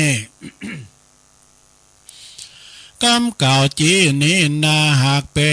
นภาษาพระเจ้าจุมเรานี่เราเป็นไตแปรเป็นไตนั่นโสดว่าจุงกึดหันยังโตดทรงสารเมพามานหลายและเป็นตุกแผ่บ่อเหิดตุกย่นชาติเกิดเป็นคนตุกเผาลนโกดแขวดเม108ปันป้าการตุกมาพลานตุกมาพลานเลือหลายแหล่ยำเท่าแก่จะลาตุกเวทนาบ่ขาดเมพยาต่อจน ทุกทา ลนลำบากยำยามจักพรากตายไปเยสันใดนั้นใส่จักเว้นใดดีลีจุงปฏิบัติดีบ่ขาดบ่ประมาทวางตามที่ว่าพระอริยสัจจะทำคุณใหญ่อภัยตัวไตปฏิบัติตามจักสมความงามฝ่ายหอยได้จืนจ้อยเจยบันทุกสาทุกสัมทุกสงสารโลกไตจัดนับใดทวนที่เมตตาสีรอมการเรียกว่าปัญจขันธ์ตั้งหาแห่งคนทั่วนายิ่งใจมีรูปกายตั้งอยู่เวทนาสู่อารมณ์อาศัยสัญญาจำมาแจ้งสังขารแต่งไปมาวิญญาณตาติดต่อการใดเกิดก่อเป็นหมายทุกขังหลายทวนนาเกิดจากขันตั้งหาดีลีกันว่าบ่มีขันตั้งหาทุกก่อพรากนานีหายทุกตั้งหลายเนใส่กับมาโลกไตนามานานอยู่กับโลกไตมานานเป็นธรรมดาแก่โลกมีสุขทุกโศกสูญการลู่แผ่พันความเงียงบ่อมันเตี้ยงเปปังเป็นทุกขังบ่อเหิดย้อนว่าเมชาติเกิดปามาเหตุนั้นนาปาพุทธาเจ้าตนเป็นปิ่นเก่าติโลกาเตสนากล่าวทอยสอนคนใหญ่น้อยยิงใจการเองไม้จำแจงลู่ยังแห่งสังขารทุกป่าปานหลายแหลมมีเกิดแก่เจ็บตายคนตั้งหลายน้อยใหญ่ย่อมจักตายเสียงไข้ตัวตนจุมบางคนนั่นเรายามเมื่อเจ้าว่ายังหันหน้าเถิงยามลาตายไปเป็นผีป้องก็อยู่ดีจื่นจอยอยู่กับลูกน้อยเมียแปลงเถิงยามแรงความมาคำลาก็มาตายความหน้าวำวายป้องผายญาติลายเมื่อใครมาไปยาเหนือไตก็บ่หายก็เลยตายไปมวยมอดพ่องก่อมไปแอวสอดกลับมาพ่องก่อไปแอวสอดไปพบใส่โจรพกงาคาเมื่อมอนพ่องก่อเข้าดงดอนป่าสอดป่าสัตว์หลายล่าคบตายพ่องกำลายแต่ใส่ได้สร้างไว้นำมาพ่องก่อมาตายย้อนลดลาเป็นเหตุพ่องก่ออยู่อาเขตยังน้อยก็มากากาดก้อยเป็นผีพ่องก่ออายุมีแก่เท่าจักถึงเข้ามอลานามนุสาโลกตายตวนควายยิงใจย่อมจักตายมวยมั่งบ่หลอข้างคนได้อายุไขเหล่านี้เกิดก่อนกี้เราลูกว่าตายมูบหมูนั้นใส่ก็บ่อาจรู้ใดดีลี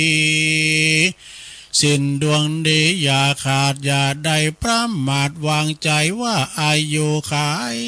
ยังน้อยอยู่จื่นจ้อยเจยบานะเอาว่าเรื่องสินตานั่นน่ะเราเอาไว้ยำเท่าจะลาจักไปเข้าวัดเข้าว่าบ่ขาดฟังถอยวาดปฏิบัติธรรมนะการว่ากรรมนำมาชาติก่อนมาไล่ต้อนตัวตันก่อใดดับขานมวยมั่งบ่ตันได้สร้างต่างดีก็มาอ่างเมนั่นเราก็มาสูญเปล่าได้ต้านต่างหลายจูผูจุงควาดรู้เป็นตาลาพิจารณาทวนที่ถึงอริยสัจธรรมทั้งสี่อันมีเลี้ยวปฏิบัติดีกวดแขวดยังงามมักตั้ง8ดวงงามจักสมความฝ่ายหอย จักสมมาคาวาความมักฝ่ายแปรเป็นตั้งไตไปลอดเวียงแก้วยอดเนลปานะดับภัยมันกิเลสหมดเสียงเขตสงสัยสุขอันใดนั้นเราจักสุขมาเต้านิพพานนะก็เมประการดังนี้ดังเก่าจี้ไข่มามูลสัทธาจูผู้ทวนนากู้ยิ่งใจบทบาทใดหมายบทใดหมายดีใจอย่าจุงจำเอาไว้กับตัวอย่าเมามัวตั้งถอยจุงไฟห้อยตั้งดีสินตานมีอย่าได้ขาดอย่าได้ประมาทภาวนามันอุตสาห์เตื้อหน่อยบุญจักก้อยมีลายมันคงควายจ้าใจเพื่อเฮือใดสุขีโรคามีเมื่อยไข้อุบัติใหญ่ตัวหานเคาะภัยมันไม่มาดก็อย่าได้มาปาดอินทรีเงินคำมีบ่ไหลดูตั้งใจเตตานอยู่เจยบานเตี้ยงเต้าตุกคำเจ้าสวัสดีแดเตอเนติตังขียาสังวานานาวิเศษจาห้องเหตุกายนากรก็บางโกมโสมเรสเดชแล้วเต่านี้ก่อนแลสาธุสาธุสาธุเอาแล้วศรัทธาญาติโยมต่างหลายเนาะฟังธรรมกายนากรหรือว่าในกายของเฮาเนี่ยจิตตลาดนี่มีพญาเจ้าเมืองชื่อว่าจิตตลาดนี่เสวยพระศาสตร์หอคำหลังหนึ่งแต่มีบานประตูหน้าต่าง5บ้าน6บ้านกันเนาะ ประตูตั้ง6ก็คืออายตนะภายในนะก็มีเสนาอามาตย์รักษาเฝ้าอยู่ประตูบ่หือขาซึกมันมาจรเข้ามาต่างตาก็คือหันรูปเสียงกลิ่นรสโผฏฐัพพะบ่หือมันจรเข้ามาหือเสนาอามาตย์ไล่เหอไปบ่หือมันมาไก่ปานว่ามันหลงมันสลัมประกรรมมันเข้ามาตั้งในใจเฮาแล้วนี่น่าจะเป็นขาซึกเลยนะก็คือมันก็อยู่ในกายของเฮาเนี่ยเนาะสถาจิตตลาดนี่นะได้ฟังกันไปจบไปเนาะพญาจัดจิตตลาดหรือพญาหอคำก็มีศรัทธาก็เปิดมาทำบุญกินต้านกันในวันเดือน8ปิ้งแล้วนี่โอ้พี่น้องตั้งปุ่นก็มาเนาะตั้งได้ตุปุ่นพี่น้องตั้งเปาะอุ่นเฮิรนเขาเนี่ยพระเจ้าตองติบก็มาไกลมากูปีเด้อกูนี่นะเปิดมากูปีลูกนี่ไปก็จะไปแวะเตียนวัดเนี่ยก่อนนี่ พระบาทย่างหวีดอีกอะเนาะพระธาตุก็แล้วก็ตั้งแม่เสาค่ำดีสุวรรณดุงปัสสร้างวัดโตก็มากูปีหน้ามาแถมเอ็นะเนาะก็มีศรัทธาพี่น้องที่เพิ่นมานักหลายก็พี่น้องบกก้างสันกำแพงโอ้เพิ่นมากันหลายวันนั้นนะขอบคุณเด้อมีแม่บัวลันจำปาอิ่มพร้อมลูกหลานเนี่ยเพิ่นอยู่บ้านบกก้างสันกำแพงน้อมถวายปัจจัย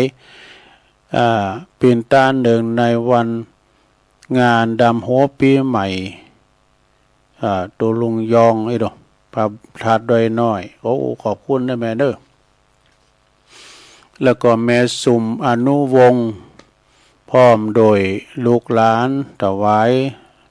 บ้านนั้นบกก้างเหมือนกันเนี่ยเอาน้ำพริกตาแดงมาน้ำหลายโอ้เปิดมาลำรถนึงก็มาหอมกินหอมตาลกันเนาะ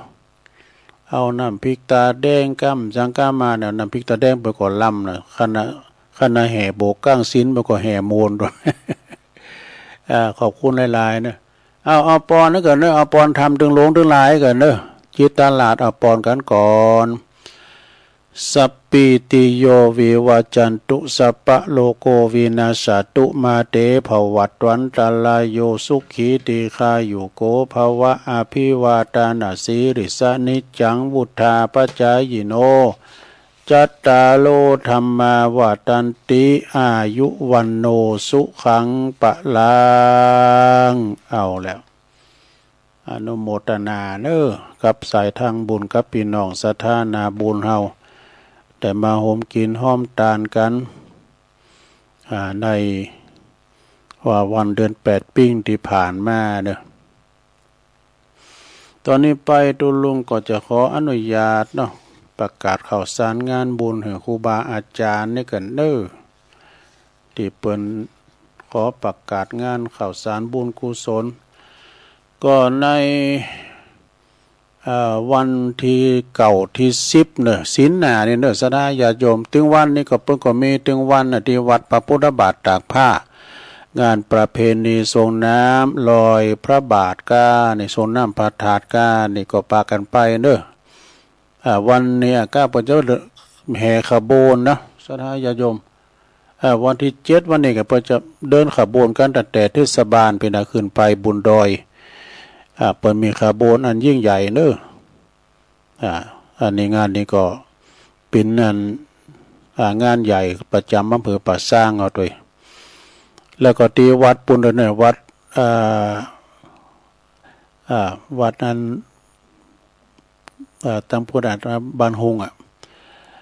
ป่าปูวัดป่าปูก็มีไปแข่งกองด้วยเนาะวัดป่าปูนะเมตตาธรรมอาจารย์เจ้าวาดก่อนนิมนต์มาช่วยกันกามเนี่ยนะก็ไว้โอกาสหน้าเนาะอันนี้ก็เป็นพระครูรองเจ้าคณะตำบลด้วยแล้วก็ตีวัดสองแควเนี่ยสองแควนี่ก็อยู่ตำบลสองแควอำเภอดอยหล่อนี่แหละวันที่เก่าที่10 พฤษภาเนี่ยเด้อศีลหน้าเนี่ยนะวันพุธวันฮือเนี่ยก็จะมีงานส่งน้ำอนุสาวรีย์ของครูบาตุ้ยธรรมเสโนส่งน้ำพระธาตุด้วยงานนี้เปิดจัดมี2 วันวันที่เก่าที่10 พฤษภาเนอะว่าวันเสาร์วันติดเนี่ยนะในเมตตาธรรมอาจารย์ท่านพระมหา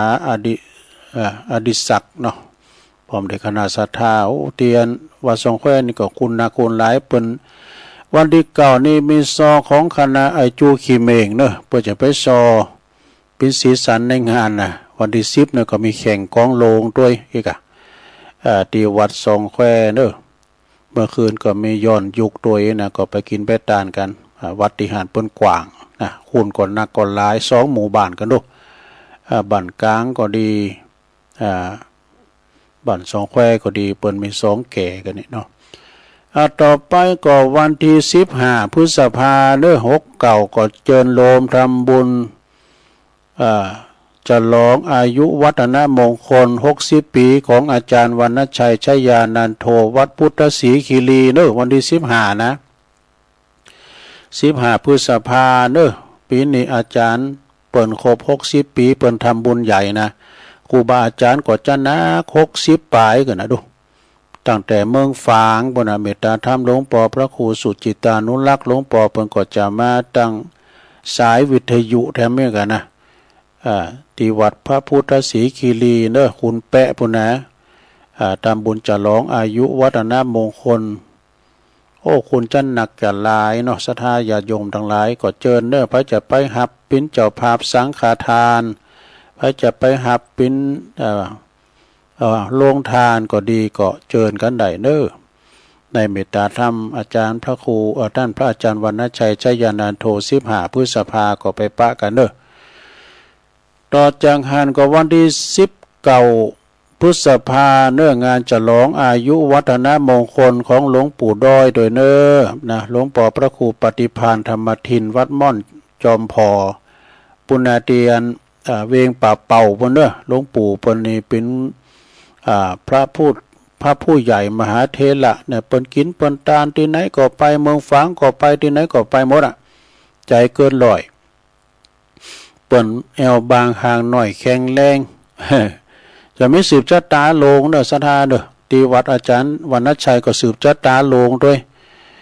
ที่วัดหลวงปู่ครูบาดอยก็มีการสืบโหราจาตาหลวงโดยพระจะไปหับสังไปเปิดโรงทานก็เจอเนอะ10 เก่าพฤษภาเนอะสถานเนาะต่อ ต่อจากหัน ต่อจากหันไปก็วันที่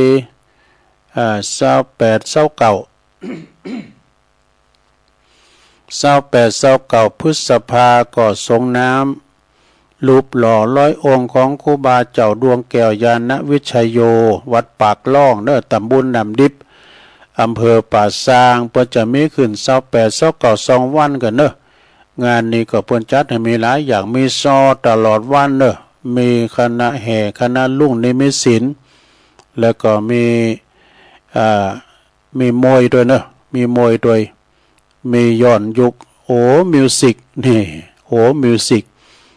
ปากล่องนี่บ้านเปิ้นน้อยแต่ว่าเปิ้นมีการไม่งานเปิ้นปิ้นกันดีคุณก่อนหนักก่อนลายด้วยนะ28 29พฤษภาเนอไปปะกันในเมตตาธรรมอาจารย์ท่านพระครูธีรกิจจาธิคุณรองเจ้าคณะตำบลนำดิบแล้วก็เปิ้นเป็นพระเป็นนันพระอุปชาโดยเจ้าวัดปากล่องเนาะแล้วก็พบกับทีมงานของ PS Sound กันต่อไปต่อจากหันก็วันที่30 พฤษภานะลงเนอะ 30 พฤษภาก็งานทำบุญใหญ่เหมือนกันเนอะฉลองอายุวัฒนมงคลของอาจารย์ท่านพระครูกัลยาณปราโมทย์ครบรอบ60 ปีเหมือนกันเนอะเปิ้นเสี่ยวเดียวกันเนอะ เป็นเจ้าคณะตำบลดอยหล่อเขต1นะวัดม่อนห้วยแก้วอันนี้ก็จัดงานบุญใหญ่เนอะไปไข่ไปพอพระเจ้าโลงในพระเจ้าพระประธานในวิหารโลงกานี่วัดเปิ้นนี่ก็น่าศรัทธาน่าศึกษาเพราะว่าวัดเปิ้นกว้างมีพระธาตุมีวิหารกว้างขวางเนาะในเมตตาธรรมอาจารย์ท่านพระครูกัลยาณปราโมทย์งานนี้ก็ท่านปินานเจ็ดศรีท่านปินานอินสมเตปินก็จะมาสืบชะตาและมาเป็นโฆษกพิธีกรตั้งในตัวเนอะในวันที่30 พฤษภานะไปจะไปแสดงมุติตาจิตหรือว่าจะไปหับสังจะไปเปิดโรงทานก็ดีก็เจอเนอะจะจับพระคุณเจ้าเปิ้นก็มีเป็น60ปุ่นนะสะท่าต่อจากหันก็วันที่31 พฤษภาก็เป็นต้นเก่าปิงวิสาขบูชาก็ไปปักกันที่วัดอรุณวิทยาวาสห้วยปันจ้อยเนอะห้วยปันจ้อยนี่เปิ้นจัดมีหลายวันโดยมีอีเกมีแข่งกองโลงดูมีย้อนยุคแถมมีหลายอย่างเนอะวัดเปิ้นก็กว้างคุณก็นักก็หลายไผใครซื้อเฮ็ดหอบก็ไปหันเถอะ เฮ็ดหอบมันได้ออกกันนะเด้อ31เด้อเป็นวันเดือนเก่าปิงนะไปปะกันที่วัดอรุณวิทยาวาสห้วยปันจ้อยในเมตตาธรรมหลวงพ่อพระครูมงคลวิทยาคมนะครูบาบุญธรรมตุปีม่อนเขานะพอกำนันนพดลเขาเนาะพอกำนันตู่เขานะ ต่อจากหันก็สดาญาติโยมในวันที่19 พฤษภาคมกำหนึ่งก็งานทรงน้ำพระธาตุแล้วก็บวงสรวงปอบานโดยเนื้อที่วัดดงนิมิตนำดิบน้อยเนื้อมีกูปีในเมตตาธรรมท่านเจ้าอธิการพิเชษสิริพัทโทนะเจ้าคณะตำบลนำดิบเจ้าอาวาสวัดดงนิมิตตุปีเขานี่ปลงโอนเขาวัฒนาปันวาลีเขานี่นะงานนี้เป็นจัดให้มีหลายอย่างเนื้อซอของไอจูคิมเองด้วยดูไอจูจะไปซอทำแล้ว แล้วก็ขึ้นก็ไปพอย้อนยุคของชูแมกเกอร์เจ้าเก่ามีแข่งกองโลงด้วยมีมัชชาด้วยนี่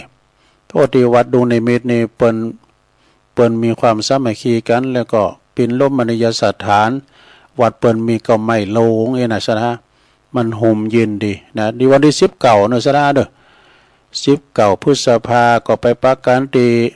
วัดดงนิมิตในงานประเพณีทรงน้ำพระธาตุแล้วก็บวงสรวงพ่อบ้านนะวันค่ำเด้อต่อจากหันก็วันที่23 24 พฤษภาก็วัดหลวงอันนี้นะวัดน้ำดิบโลงเด้อวัดน้ำดิบโลงก็เปิดจะมีการทรงน้ำพระธาตุเด้อสถานนี้ก็มีเก่าเดิมละนะในเมตตาธรรมพระปลัดรัตตัญญูรัตนวโรตุปีอามเขาเนาะ แล้วก็วัดสะปุงน้อยตัวตุปีเคคุณรูปหล่อนะอันนี้ไปมีแข่งกองลงตัววัดสะปุงน้อยตุปีเคกดนิมนต์ตุลุงไปเหมือนกันแหละไปโอ้ขอนิมนต์ตุลุงไปแต่มันมาซุบจับกับวัดดอนจืนอ่ะ มันจับกับดอนจืนนะดอนจืนก็จะมีวันนั้นนะดอนจืนนี่ก็อยู่ในเขตตำบลดอยหล่ออำเภอดอยหล่อเหมือนกันตำบลเดียวกันจะฮือกับบดีแต่ในเมตตาธรรมอาจารย์ท่านพระครูเจ้าคณะตำบลเนาะวันที่23-24เหมือนกันก็ทีมงานพีเอสซาวก็ไปหานะวัดตาตุมด้วยกันเนาะวัดตาตุมด้วยก็มันชุบจับกันหลายตีนะสถา18 พฤษภาลืมประกาศไปวัดพระธาตุ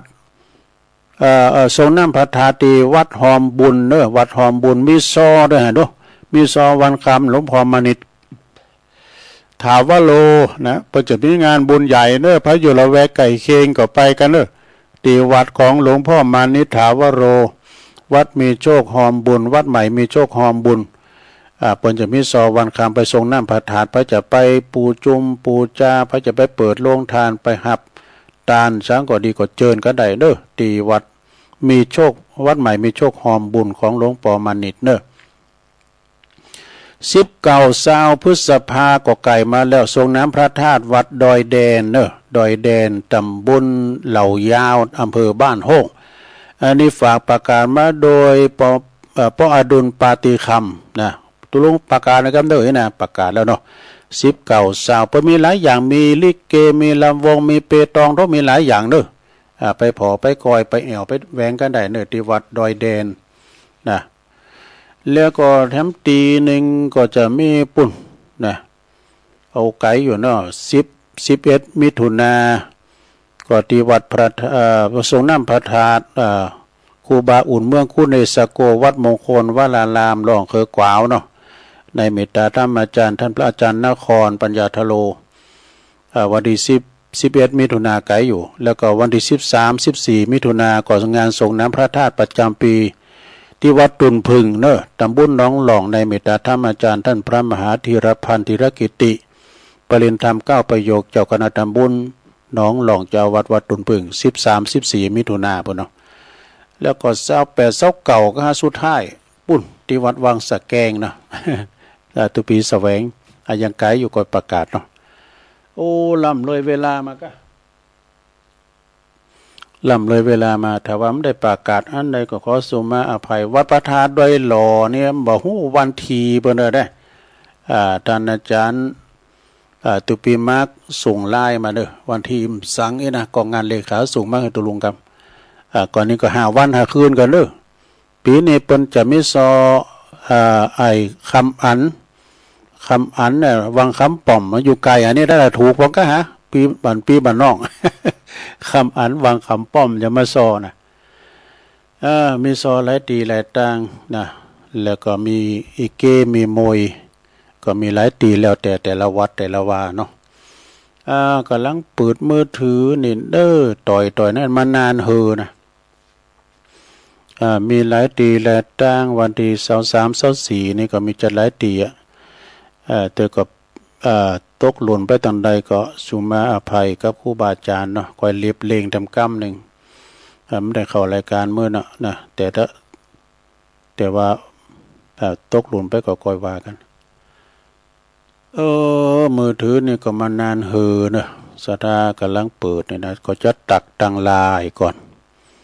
สตาญาติโยมทั้งหลายจบจากรายการตุลุงก็ฟังรายการอื่นกันต่อไป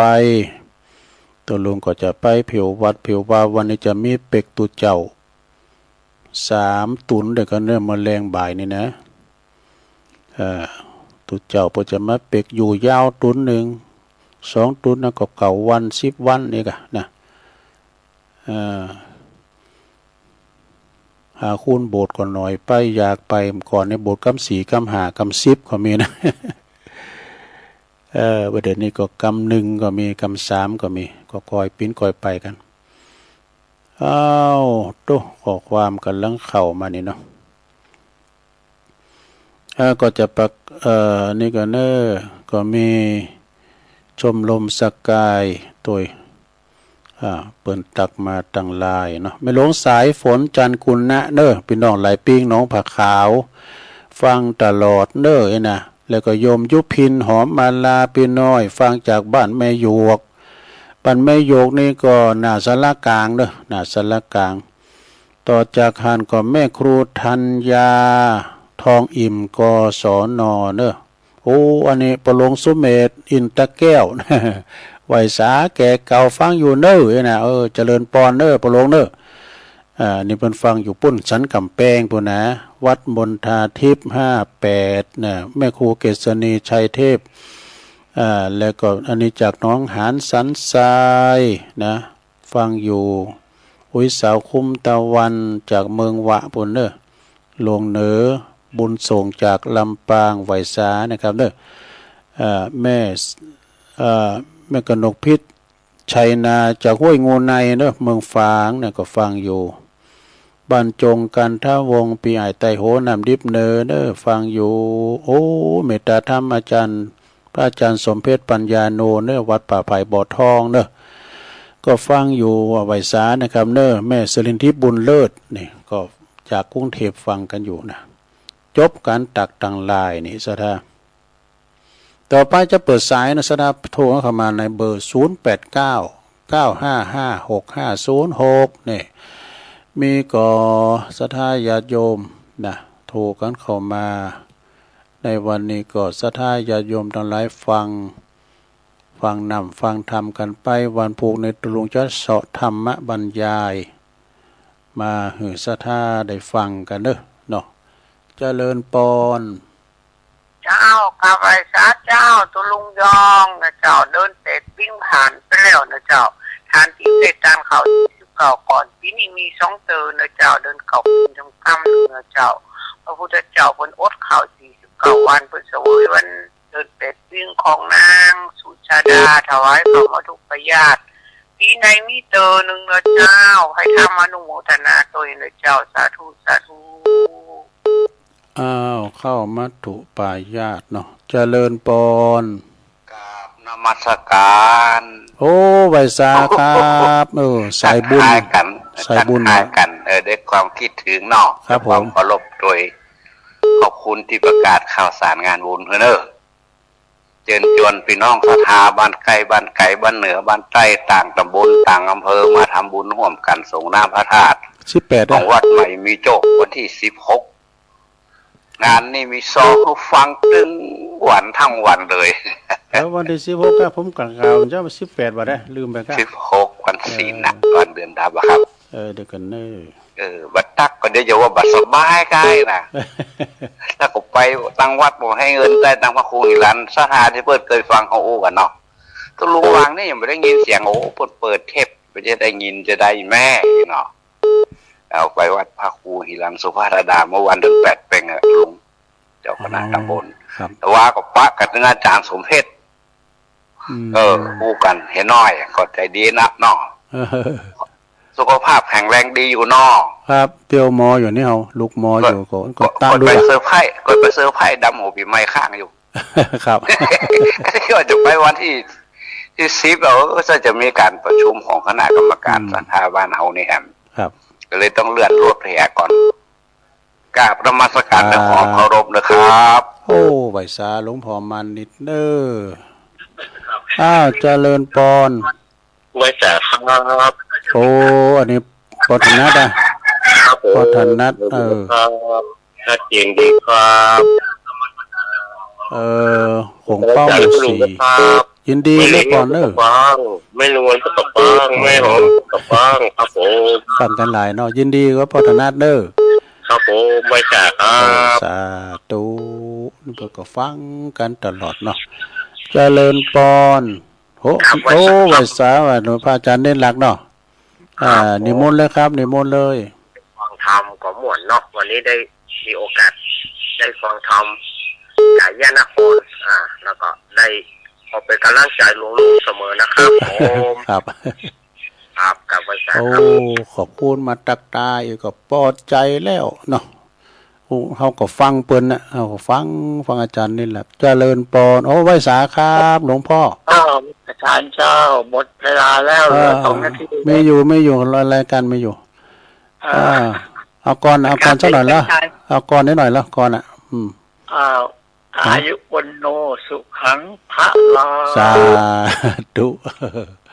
หลวงพ่อมาหลวงพ่อปุ้นเลอร์อยู่ปางโม่นะหลวงพ่อกฤษเนาะเจริญปอน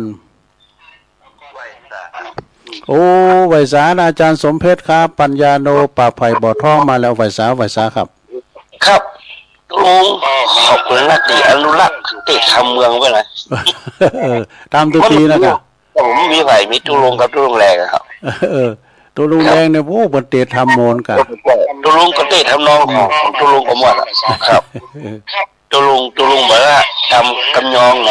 ครับอนุรักษ์ภาษาเนาะแล้วผมเตะรู้เส้นทางนี่ผมชอบตุลุงยองโต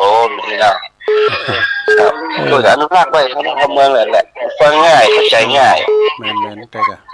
ครับโอ้ตุลุงกิ้วทีมตุลุงมาประเด็นวันที่อย่างปไม่ดีค่ะนะครับวันที่19ครับอาจารย์ครับวันที่19พฤษภาวันที่20วันสุดท้ายครับปัจจัยวันนั้นก็โดนมาโทรมาหูผมไม่ได้ยินทีไปหนึ่งไปชัดไปหนึ่งอันนี้เพื่อจะโทรมาบอกกันนั่นเนาะว่าประกาศให้ทำเลยนะครับห้ามมีโอกาสไปจะไปหาเลยโอ้ไหวสาแต่ครับไหวสาด้วยความเคารพครับผมครับไหวสาจานนั่นนะครับสาธุเอาแล้วเนาะศรัทธาญาติโยมในเมตตาธรรมอาจารย์ท่านพระอาจารย์สมเพชรปัญญาโนสายบุญก็คงตึกอีกก่อนเนาะวันนี้สายบุญมา3 สายกับหลวงพ่อกฤษหลวงพ่อมานิดแล้วก็ท่านพระอาจารย์สมเพชรเนาะผู้ก็ยังมาอยู่ไพ่เจ้าเต้นก่อนผู้ก็โทรมาทั้งใหม่เนอะตัวลุงก็ครบเวลา2 ชั่วโมงพอดีก็จะนำรายการศรัทธาจากลาศรัทธาไปก่อนเนอะอยู่ดีมีสุขกันเหมือนกันจูผู้จูคนเนอะจัตตาโลธรรมาวาทันติอายุวันโนสุขังปะลัง